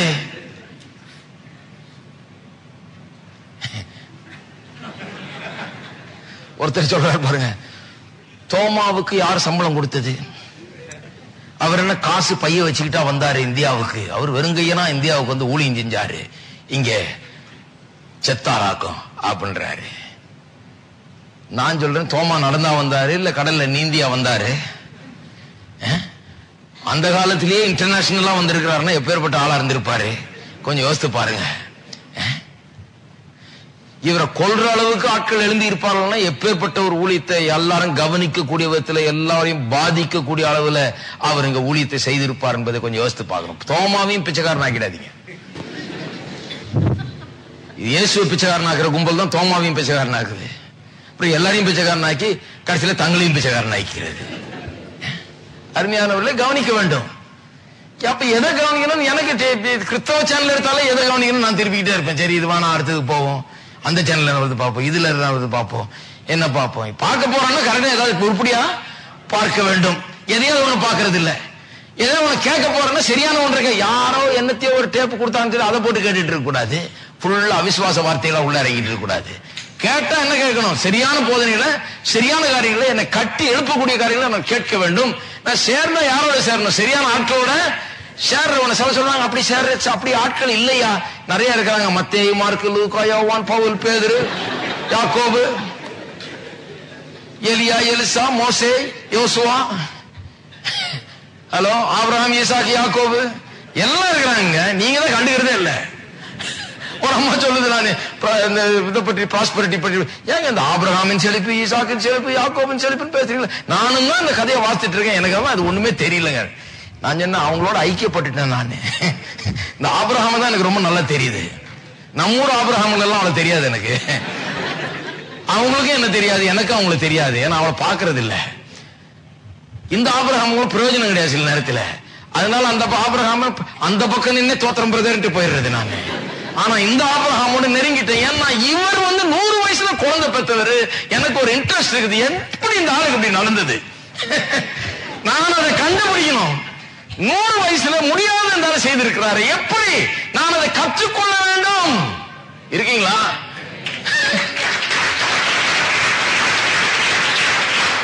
தன்னுடைய வீட்டையும் நாட்டையும் எல்லாவற்றையும் விட்டு, தாய் தப்ப எல்லாரையும் விட்டு கிளம்பி, தேவன் சொன்னான்னு கிளம்பி வந்து ஒன்னும் ஆரம்பிச்சு கடைசியில ஆடு மாடுகள் பொன் வெள்ளி இப்படின்னு சொல்லி ஏராளமான வேலைக்காரர்கள் சொல்லி ஒரு பெரிய தேசத்துக்கே சொந்தக்காரனானே. இவன் யார்? இவன் எப்படிப்பட்டவனுடைய விசுவாசம் எப்படி? இவன் என்னத்தான் விசுவாசித்தான், எப்படிதான் நடந்தான் என்பதை நான் கற்றுக்கொள்ள வேண்டும். ஏன் ஈசாக்கு வெட்டின கிணறுல எல்லாம் தண்ணி வந்தது எனக்கு தெரியும். அது ஏன்னா நான் கிணறு வெட்டினா எனக்கு தண்ணி வர வேண்டும். என்னுடைய கையின் பிரயாசம் ஆசீர்வதிக்கப்பட வேண்டும். அதுக்கு தான் நான் எவ்வளவு படிக்கிறேன். இல்ல பிரதர், அங்க ஒரு ஐசக்னு இருக்கார், அவர் சொன்னாரு பிரதர், அந்த ஐசக் வேணாம் எனக்கு, இந்த ஐசக் தான் எனக்கு வேணும். அப்ப எனக்கு இல்ல யாரும் சேர்றதுக்குன்னு சொல்லாதீங்க, ரூம் பூட்டிக்கிட்டு இதுல சேர்ந்துங்க. எல்லாம் இருக்கிறாங்க இங்க. யாக்கோபுடைய மாமனாரு எல்லாத்தையும் பிடிக்கிட்டு அனுப்ப பார்த்தாரு. ஆனா யாக்கோபு அவரை உண்டு இல்லைன்னு ஆக்கிட்டு வெளியே வந்தான். வெற்றி அவனுக்கு. ஏமாத்தி எப்படியாவது ஒண்ணு இல்லாம ஆக்கலான்னு பார்த்தாரு. அவன் வெளியே வரும்போது 2 பரிவாரங்களோட வந்தான். ஒரு கோலோட வந்தேன் நான் வரும்போது. இப்ப போகும்போது 2 பரிவாரங்களா போறோம். சிலர் இந்த இன்கம் டாக்ஸ் புக் 1 புக் 2 போடுறாங்க, அந்த மாதிரி ஆளு 2 பிரிக்க வேண்டியதாகிடுச்சுங்க. என்னுடைய சொத்துக்கள் எல்லாம் ரெண்டா பிரிச்சு கொண்டு போக வேண்டியதா இருக்குது. ஏன்னா வழியில டேஞ்சர் வேற, ஜாகிரதையா கொண்டு போகணும். பார்த்தா எவனாவது ஆணு பாப்பான், அதனால ரெண்டா பிரிப்போம்னு சொல்லி ரெண்டா பிரிச்சு கொண்டு போற அளவுக்கு ஒரு கோலோட வந்தவன். அவ்வளவு பெரிய பரிவாரங்கள், ஆடு மாடுகள் எல்லாம் சேர்ந்து இருக்குது அவனுக்கு, வெள்ளியும் பொண்ணும் சேர்ந்து இருக்குது. அப்படி போறான். எனக்கு தெரியும் என்ன மனுஷனுக்கு எப்படி இப்படி ஆகுது, ஒரு சாதாரண மனுஷன் எப்படி இப்படி உயர்த்தப்படுகிறான், எப்படி அவர்கள் ஆசீர்வதிக்கப்படுகிறார்கள், என்ன நடந்தது, ஏன் இஸ்ரவேல் ஜனங்கள் 40 வருஷம் வனாந்தரத்திலே சுத்தி அங்கேயே மாண்டு போனார்கள். அதுக்கு சில பிரசங்கெல்லாம் கேட்ட சரி வராது. ஏன்னா அவங்க என்ன சொல்றாங்க, 40 வருஷம் தேவாதி தேவன் நம்ம வனாந்தரத்து வாழ்க்கையில நடத்துகிறார். அவரை நடத்தினாரு. அதுக்குதான் அவங்க பேச்ச கேட்க கூடாது. என்ன பண்ணணும், இங்க வாசிக்கணும். அவர் நடத்தினாரா? இல்ல. 11 நாள்ல கொண்டு போக வேண்டியது. இவன் 40 நாள் அங்கேயே சுத்தி இருந்தானா அவரா பொறுப்பு. சுத்தி சுத்தி வந்துட்டே இருக்கான். அங்கேயே செத்து போனாங்களாம் அவ்வளவு பேரும். ஒரு சந்ததியே அந்த வனாந்தரத்தில் அழிந்து போனது. அதை 40 வருஷம் நடத்தி கொண்டு போய் சேர்த்தாருன்னு இவங்க பிரசங்கம் பண்றாங்க. பைபிளே தப்பா வாசிச்சிருக்காங்க பாருங்க. 40 நாள் வழி நடத்தி கொண்டு போய் சேர்த்தாரு. 40 நாள் அங்க சுத்திட்டு இருந்து 2 பேர் தான் போய் சேர்ந்தாங்க. மீதி பேர் அங்க அழிஞ்சு போனாங்க. மீதி பேர் இந்த 2 பேரோட போனவங்க எல்லாம் அடுத்த தலைமுறையின் ஆட்கள். ஒரு தலைமுறை முழுக்க அழிஞ்சிருச்சு. ஏனென்றால் அவிசுவாசம் பண்ற வேலை. அது எனக்கு தெரியணும். ஏனென்றால் நான் அழிஞ்சு போவதற்காக இல்ல, நான் வாழும்படியாக எத்தனித்திருக்கிறேன், தீர்மானித்திருக்கிறேன். அப்ப நான் கற்றுக்கொள்ள வேண்டும், வாழ்வுக்கான வழிகளை நான் கற்றுக்கொள்ள வேண்டும். அதுக்காக தான் வேத வசனம். அப்ப என்னுடைய அப்சர்வேஷன், அசோசியேஷன் அண்ட் டீச்சிங், நான் எதை கவனிக்கிறேன், எதை காதுக்குள்ள போகிறது, ஏதோ நான் சேருகிறேன் ரொம்ப முக்கியம். சேரும் போதுதான் என் வாழ்க்கை கட்டப்படுகிறது. இருக்கீங்களா? அதனால்தான் சொல்லி இருக்குது பிலிப்பியர் 4ஆம் அதிகாரத்திலே 8ஆம் வசனம், கடைசியாக சகோதரர் உண்மை உள்ளவைகளோ, ஒழுக்கம் உள்ளவைகளோ, நீதி உள்ளவைகளோ, கற்புள்ள விளைவுகளோ, அன்புள்ள விளைவுகளோ, நற்கீர்த்தி உள்ள விளைவுகளோ, புண்ணியம் எதுவோ, புகழ் எதுவோ, அவைகளையே சிந்தித்துக் கொண்டிருங்கள். எவைகளை சிந்தித்துக் கொண்டிருங்கள்? சிலர் இருக்கிறாங்க, எனக்கு ஒருத்தர் ஞாபகம் இருக்குது. அந்த காலத்துல வீடு வீடா போய் எதையாவது பொய்ய பரப்பிட்டு வருவாரு. அவர் என்ன சொல்றாரு, உண்மையா பிரதர் அப்படி நடந்தது பிரதர், இன்னார் அவரோட சேர்ந்து இப்படி பண்ணிட்டாராம் பிரதர். உண்மையை பரப்புறாரு இவரு. நடந்துதா? உண்மை, ஆமா நடந்தது. ஆனால் அது உண்மை உள்ளதா இருந்தாலும் அது ஒழுக்கம் உள்ளதா இல்ல, நீதி உள்ளதா இல்ல, கற்புள்ளதா இல்ல, அன்புள்ளதா இல்ல, நற்கீர்த்தி உள்ளதா இல்ல. நல்லா கவனிங்க. ஆமா பிரதர் சொல்றதுல உண்மைதானே இருக்குதுன்னு உட்கார்ந்து கேட்டுட்டு இருக்காதீங்க. அது உண்மை உள்ளதா இருந்தா மட்டும் போதாது, மீதியும் இருக்கணும், எல்லாம் இருக்கணும். அப்படி நடந்ததாமே பிரதர், இவர் இப்படி ஆமா பிரதர், அது எப்படி? அந்த மாதிரி ஆட்களுடைய பேச்சை கேட்டு இருந்தாலே வாழ்க்கையிலேயே நம்ம முன்னேற முடியாது, நாம் கேட்டதை பெற்றுக்கொள்ள முடியாது. இதெல்லாம் நம்முடைய விசுவாசத்தையும் நம்முடைய நல்ல ஒழுக்கத்தையும் கெடுக்கிற காரியங்கள். அப்ப ஒரு காரியத்தை நாம் கேட்கிறோம்னா அது வெறும் உண்மையா இருந்தா போதாது. இன்னார் இப்படி செய்தாருன்னா செஞ்சிருப்பாரு, உண்மைதான். ஆனா அதை நான் பேசுறதுனால அது நல்ல ஒழுக்கமா, அது நன்மையானதா, அது கற்புள்ளதா, நீதி உள்ளதா, அன்புள்ளதா, நற்கீர்த்தி உள்ளதா, புகழ்ச்சி உள்ளதா, புண்ணியம் உள்ளதா, அது அப்பேற்பட்ட நன்மை அடங்கி இருக்குதா? அடங்கியதான் வேண்டாம். இருக்கீங்களா? அப்படிப்பட்ட ஆளு காப்பி கொடுத்து உட்கார வச்சு பேசிட்டு இருக்காதீங்க. இவ்வளவு பேசிட்டு ஒரு ஜம வேற பண்ணிட்டு போவாங்க சிலர். ஜாக்கிரதையா இருங்க. கிளீனா சொல்லுங்க. பிலிப்பியர் 4:8 அத்தனை லிஸ்ட்ல இருக்கிற அவ்வளவும் குவாலிஃபை ஆகணும் பிரதர். உண்மை மட்டும் போதாது எனக்கு. எப்படி இருக்கணும்? ஒழுக்கமும் இருக்கணும், கற்பும் இருக்கணும், அன்பும் இருக்கணும், நற்கீர்த்தியும் இருக்கணும், புண்ணியமும் இருக்கணும், புகழும் இருக்கணும், எல்லாம் இருக்கணும். அந்த மாதிரி விஷயம் பேசுங்க. அந்த மாதிரி விஷயம் ஒரே விஷயத்துல தான் இருக்குது, கர்த்தருடைய வார்த்தை. அதுதான் பேசிக்கிட்டு இருக்கிறோம். அதை மட்டும் பேசுங்க, இல்லைன்னா ஆளை விடுங்க. இருக்கீங்களா? ஏசாயா 40 திருப்போம் சீக்கிரம்.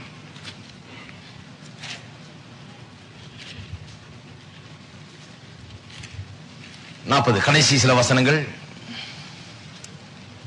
இங்கே சோர்ந்து போகிறவனுக்கு என்ன நடக்குது? சோர்ந்து போகிறவனுக்கு 29, அவர் பலன் கொடுத்து சத்துவம் இல்லாதவனுக்கு சத்துவத்தை பெருக பண்ணுகிறார். இளைஞர் இளைப்படைந்து சோர்ந்து போவார்கள், வாலிபரும் இடறி விழுவார்கள். கர்த்தருக்கு காத்திருக்கிறவர்களோ, இளைஞர் கூட சோர்ந்து போவாங்களாம். ஆனா கர்த்தருக்கு காத்திருக்கிறவர்கள், எல்லாம் சொல்லுங்க, கர்த்தருக்கு காத்திருக்கிறவர்கள். கர்த்தருக்கு காத்திருக்கிறவர்கள் யாரு? ஜெபம் பண்ணியாச்சு, விண்ணப்பத்தை ஏறெடுத்தாச்சு, சத்துடைய சித்தத்தின்படி கேட்டாச்சு, வாக்குத்தத்தத்தை பிடிச்சாச்சு, விசுவாசிச்சாச்சு, விண்ணப்பத்தை ஏறெடுத்தாச்சு. இப்ப என்ன பண்ணுகிறோம்? கர்த்தருக்கு காத்திருக்கிறவர்கள். கர்த்தருக்கு காத்திருக்கிறவர்களோ புதுபலன் அடைந்து கழுகுகளை போல செட்டையில் அடித்து எழும்புவார்கள். அவர்கள் ஓடினாலும் இளைப்படையார்கள், நடந்தாலும் சோர்ந்து போகார்கள். கழுகுகளை போல புது பலன் உண்டாகிறதாம். சூழ்நிலைகள், சந்தர்ப்பங்கள், சோதனைகள் வரும்போது இங்க கர்த்தருக்கு காத்திருக்கிற மனுஷனால என்ன ஆகிறது? புது பலன் உண்டாகிறது, சோர்வு உண்டாகிறது இல்லை. கர்த்தருக்கு காத்திருக்கிறதா ஏதோ நடக்கும், என்னமோ நடக்கும் காத்துட்டு இருக்கிறது இல்ல. நான் நினைச்சது நடக்க போகிறது, கர்த்தருடைய வார்த்தையில நான் சொன்னது நடக்க போகிறது என்று சொல்லி ஏதோ சும்மா காத்துட்டு இருக்கிறது இல்ல. நான் கர்த்தரை எதுக்கு விசுவாசித்தேனோ, எந்த வாக்குத்தத்தத்தை விசுவாசித்தேனோ, எதை கேட்டேனோ, எதை விரும்பினேனோ அதுதான் நடக்கும் என்று சொல்லி அதை பேசி அதை உறுதியாய் நம்பி அதை உள்ளத்துல வைத்து அது நிறைவேறும்படியாய் காத்திருக்கிறது. அதுதான் கர்த்தருக்கு காத்து. அப்படி காத்திருந்து பாருங்க, நிச்சயமா புது பலன் அடைந்து கழுகுகளை போல செட்டையில் அடிந்து கிளம்ப ஆரம்பிப்பீங்க.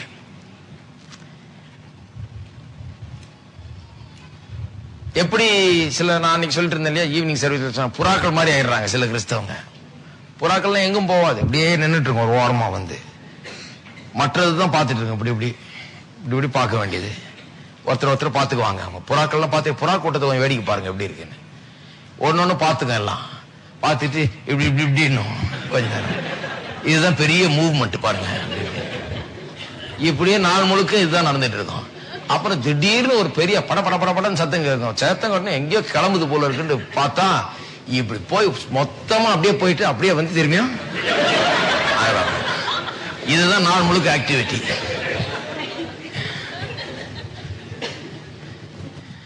ஏன்னா செட்டை அடித்து கிளம்புறது இல்லை, டயர்ட் ஆயிடுது. கொஞ்சம் அப்படி போன உடனே வந்து டப்புன்னு வந்து இறங்கிறது. அது முன்னால போற 10 வந்து இறங்கிச்சுன்னா மீதி உள்ள பின்னால உள்ள 200 வந்து இறங்கிடும். அப்படியே உட்காந்துட வேண்டியது. நான் வேதம் சொல்லுது, கர்த்தருக்கு காத்திருக்கிறவர்கள் புது பலன் அடைந்து கழுகுகளை போல செட்டைகள் அடித்து கிளம்புவார்கள். அவங்க டேக் ஆஃப் ஆனா எல்லாவற்றுக்கும் மேல அவர்கள் பறக்கிறார்கள். எல்லா பிரச்சனைகளுக்கும் மேல, எல்லா சோதனைகளுக்கும் மேல, எல்லா இன்னல்கள் துன்பங்களுக்கும் மேல பறக்கக்கூடிய ஒரு வாழ்க்கை அவர்களுக்கு உருவாகி இருக்கிறது. அவர்களுக்கு எல்லா புத்திக்கும் மேலான தேவ சமாதானம், சொல்லி முடியாத சந்தோஷம் அவர் ஆட்கொண்டு கொண்டிருக்கிறது. தேவனுடைய வார்த்தை அவர்கள் பிடித்துக் கொண்டிருக்கிறார்கள், அதற்காக காத்துக் கொண்டிருக்கிறார்கள், அதன் நிறைவேறுதல் எதிர்பார்க்கிறார்கள். அதையே விருப்பமா வச்சிருக்கிறாங்க, அதையே ஜபிச்சாங்க, இப்ப அதுக்காக காத்திருக்கிறாங்க, அதையே சொல்லிக் கொண்டிருக்கிறார்கள், அதையே பிடித்துக் கொண்டிருக்கிறார்கள். ஆகவே சோதனை வரும்போது சோர்வு வர்றது இல்ல, சோதனை வரும்போது என்ன ஆகுது? புது பலன் உண்டாகிறது. இன்னும் ஸ்ட்ராங்கா பறக்கிறதுக்கு புது பலன் உண்டாகிறது. பாருங்க, இயேசு ஒரு பெரிய எக்ஸாம்பிள். அது கெத்செமனே தோட்டத்துல, கெத்செமனேன்ற வார்த்தையை வந்து வைன் பிரஸ் அர்த்தமா. வைன் பிரஸ் சொன்னா திராட்சை பழத்தை பிழிகிற இடம். திராட்சை பழத்தை பிழிஞ்சு ஜூஸ் எடுக்கிற மாதிரி அவரை எண்ணங்கள் வந்து அன்னைக்கு பிழிந்தது. கெத்செமனே தோட்டத்தில் ஏன் அவர் கண்ணீர் விட்டார், ஏன் அவ்வளவு வேதனைப்பட்டார்னு சொன்னா, எண்ணங்கள் தாங்க முடியாத அளவுக்கு எண்ணங்கள் அவரை வந்து ஆட்கொள்கிறது.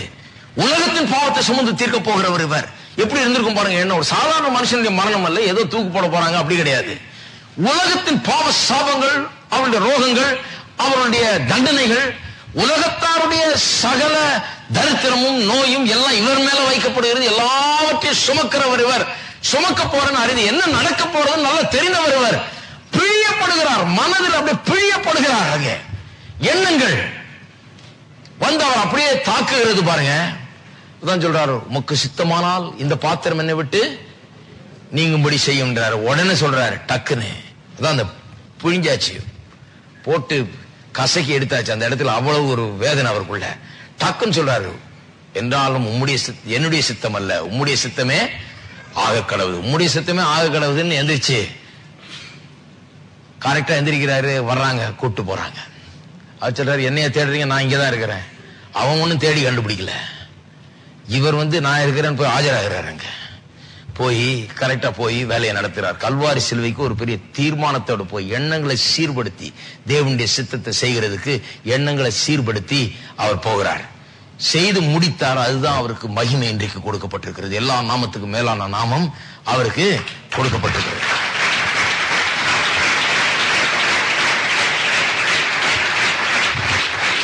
நமக்கு சில நேரத்தில் கெத்செமனே மாதிரி வருது. நிறைய பேர் சொல்றாங்க இல்லையா, சிலுவையை சுமக்கிறேன்னு.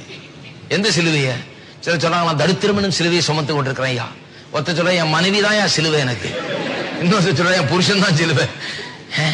இதெல்லாம் சிலுவையே இல்லைங்க. சிலுவைனா என்னன்னு தெரிஞ்சுங்க. சிலுவைனா என்னன்னா இவர் சுமந்த சிலுவை. இயேசு என்ன சிலுவையை சுமந்தார்? இயேசு வந்து ஒரு மரச்சிலுவையை சுமந்தாருன்னு மட்டுமல்ல, அந்த சிலுவையில ஏறி மரிப்பதற்கு, அதை தடை செய்வதற்கு ஏற்பட்ட எண்ணங்கள், அவளை பிழிந்து எடுத்த அத்தனை எதிர்மாறான எண்ணங்கள், அவைகள் எல்லாம் மேற்கொண்டு சிலுவைதான் கர்த்தர் எனக்குன்னு வச்சிருக்கிறாரு, உலகத்தின் பாவத்தை சுமந்து தீர்க்கிற தேவாட்டுக்குட்டி, நான் கர்த்தருடைய சித்தத்தை நிறைவேற்ற வேண்டும் என்று சொல்லி அப்படி அந்த சிலுவை எடுத்தாரு. சும்மா எடுத்துட்டு சுமந்தது அல்ல. எப்படி மனதை சீர்படுத்தி எதிரான எண்ணங்களை எல்லாம் மாற்றி தேவனுடைய சித்தத்தையே நான் செய்வேன் என்று சொல்லி சிலுவை சுமந்தார் பாருங்க. அதுதான் சிலுவை. சிலுவை சுமக்கிறேன் எல்லாத்தையும் சிலுவை என்ன கூடாது. இன்னைக்கு எது சிலுவைனா, உங்களுடைய எண்ணங்களை கீழே வைத்து விட்டு, உங்களுடைய சந்தேகங்களை கீழே வைத்து விட்டு, உங்களுடைய பிற்போக்கான எண்ணங்களை கீழே வைத்து விட்டு, உங்களுடைய அவநம்பிக்கைகளை கீழே வைத்து விட்டு, சந்தேகங்களை கீழே வைத்து விட்டு, பயங்களை கீழே வைத்து விட்டு, தேவனுடைய சித்தத்தை நான் எடுத்துக்கொள்ள போகிறேன். இதுதான் என்னை குறித்த தேவனுடைய சித்தம். இந்த சித்தம் என்ற வாழ்க்கையில் நடக்க வேண்டும். தேவனே, என்னுடைய சித்தம் அல்ல, உங்களுடைய சித்தமாக கடவுது. நிறைய பேர் சொல்றாங்க, அப்படிதான் ஜெபம் பண்ணணும் பிரதர், எல்லாத்திலும் முடி சித்தம் ஆக கடவுது, முடி அப்படி. சிலர் எல்லாத்தையும் போட்டு குழப்பறது பாருங்க. கத்துட்டு சொல்றீங்க கத்தரி சித்தம் ஆகட்டும்னு, இவங்களுக்கு என்னன்னு தெரியல. கத்தருடைய சித்தம் அர்த்தம் உங்களுக்கு அப்படி இல்ல. இவர் கத்தருடைய சித்தம் என்னன்னு தெரிஞ்சு, கத்தாவே நிச்சயமா எனக்கு தெரியும், எனக்குள்ள வேற எண்ணங்கள் ஏற்படுகிறது, இப்பொழுது என்னை புளிஞ்சு எடுக்கிறது, ஆனால் என்னுடைய சித்தம் அல்ல, உம்முடைய சித்தம் எதுன்னு எனக்கு தெரியும், எனக்கு எதுக்காக இங்க அனுப்பிச்சிருந்தேன் தெரியும், உம்முடைய சித்தம், அந்த சித்தம் கல்வாரி சிலுவையின் மரணம், ரத்தம் சிந்துதல், அது ஆகட்டும், உம்முடைய சித்தமாக கடவுது. அப்படிப்பட்ட ஜெபம் இருக்கீங்களா? இப்ப உம்முடைய சித்தமாக கடவுதுன்னு ஜெபம் பண்ணும் போதெல்லாம் சித்தம் என்னன்னு கரெக்டா தெரியணும். அந்த சித்தமாக கடவுது. சிலர் சொல்றாங்க, அவருடைய பாடுகளின் ஐக்கியத்தை நான் அறிந்து கொள்ள விரும்புகிறேன். என்ன பண்ண போறீங்க? சிலுவையில ஏறி ஆணி அடிக்க சொல்லி எப்படி இருக்கும் ஃபீல் பண்ணி பார்க்க போறீங்களா? கிடையாது, அது நடக்கவே போறது இல்ல. அவருடைய பாடுகள் ஐக்கியத்துக்குள்ள எப்படி நுழையிறோம்? அவர் கெத்செமனேவில என்ன பாடுபட்டாருங்க? இந்த மனதை சீராக்குறதுக்கு தான். மனதுல எதிர்மறையான எண்ணங்கள் வருது, வேண்டான்னு சொல்லுது, பிசாசானவன் அங்க கூடயே நின்று ஒத்தாசை பண்றான், இது உனக்கு தேவையா வேண்டான்னு. அதனாலதான் பேதுரு சிலுவை உமக்கு வேண்டாம், மரணம் உமக்கு வேண்டாம்னு சொல்லப்ப அவர் சொன்னாரு, அப்பாலே போ சாத்தானு. சாத்தானுடைய எண்ணம் வேலை செய்யறான். அப்ப என்ன, எப்படிப்பட்ட ஒரு பாடு அது? எப்படிப்பட்ட பாடுனா, மனதுல ஏற்பட்ட பாடு. தேவனுடைய சித்தத்தை செய்வதற்காக தீர்மானம் செய்ய வேணும். தேவனுடைய சித்தத்தை பற்றி கொள்கிறதுக்காக அவர் பட்ட பாடு. என்னுடைய சித்தம் அல்ல, தேவனுடைய சித்தம் செய்யப்பட வேண்டும் சொல்லி அந்த பாடு நைக்கும் தான் நீங்க நிறைய பேருக்கு தெரியல. சிலுவை ரோட்ல தூக்கிட்டு போய் சுமந்து இங்கிருந்து டாக்டர்ல இருந்து கெல்லிசரிக்கு போயிடுங்க பிரதர்னா கிளீனா போயிடுவாங்க நிறைய பேர். அல்லது ஒரு பெரிய மோளம் அடிக்க வச்சு பாட்டு பாடி கடகட தூக்கிட்டு போயிடுவாங்க, நான் சுமந்து காமிக்கிறேன்னு. உங்க சித்தத்தை வச்சுட்டு கர்த்தருடைய சித்தத்தை செய்வதற்கு உங்க தலைமையில கர்த்தருடைய சித்தத்தை எடுத்துக்கொண்டு உங்களுடைய வாழ்க்கை முழுவதும் தேவனுடைய சித்தமே நிறைவேற வேணும்னு எல்லா சோதனைகள், எல்லா எதிர்ப்புகள், எல்லா சந்தேகங்கள், பயங்கள் எல்லாத்தையும் தூக்கத்தை தேவ வச்சுட்டு உங்களுடைய சிலுவை நான் சுமக்கிறேன்னு சொல்லுங்க. அது செய்யறது வேண்டாம் பிரதர் அப்படிப்பாங்க. ஏன்னா இவங்க சித்தத்தை செய்யறது தான் ரெடிங்க.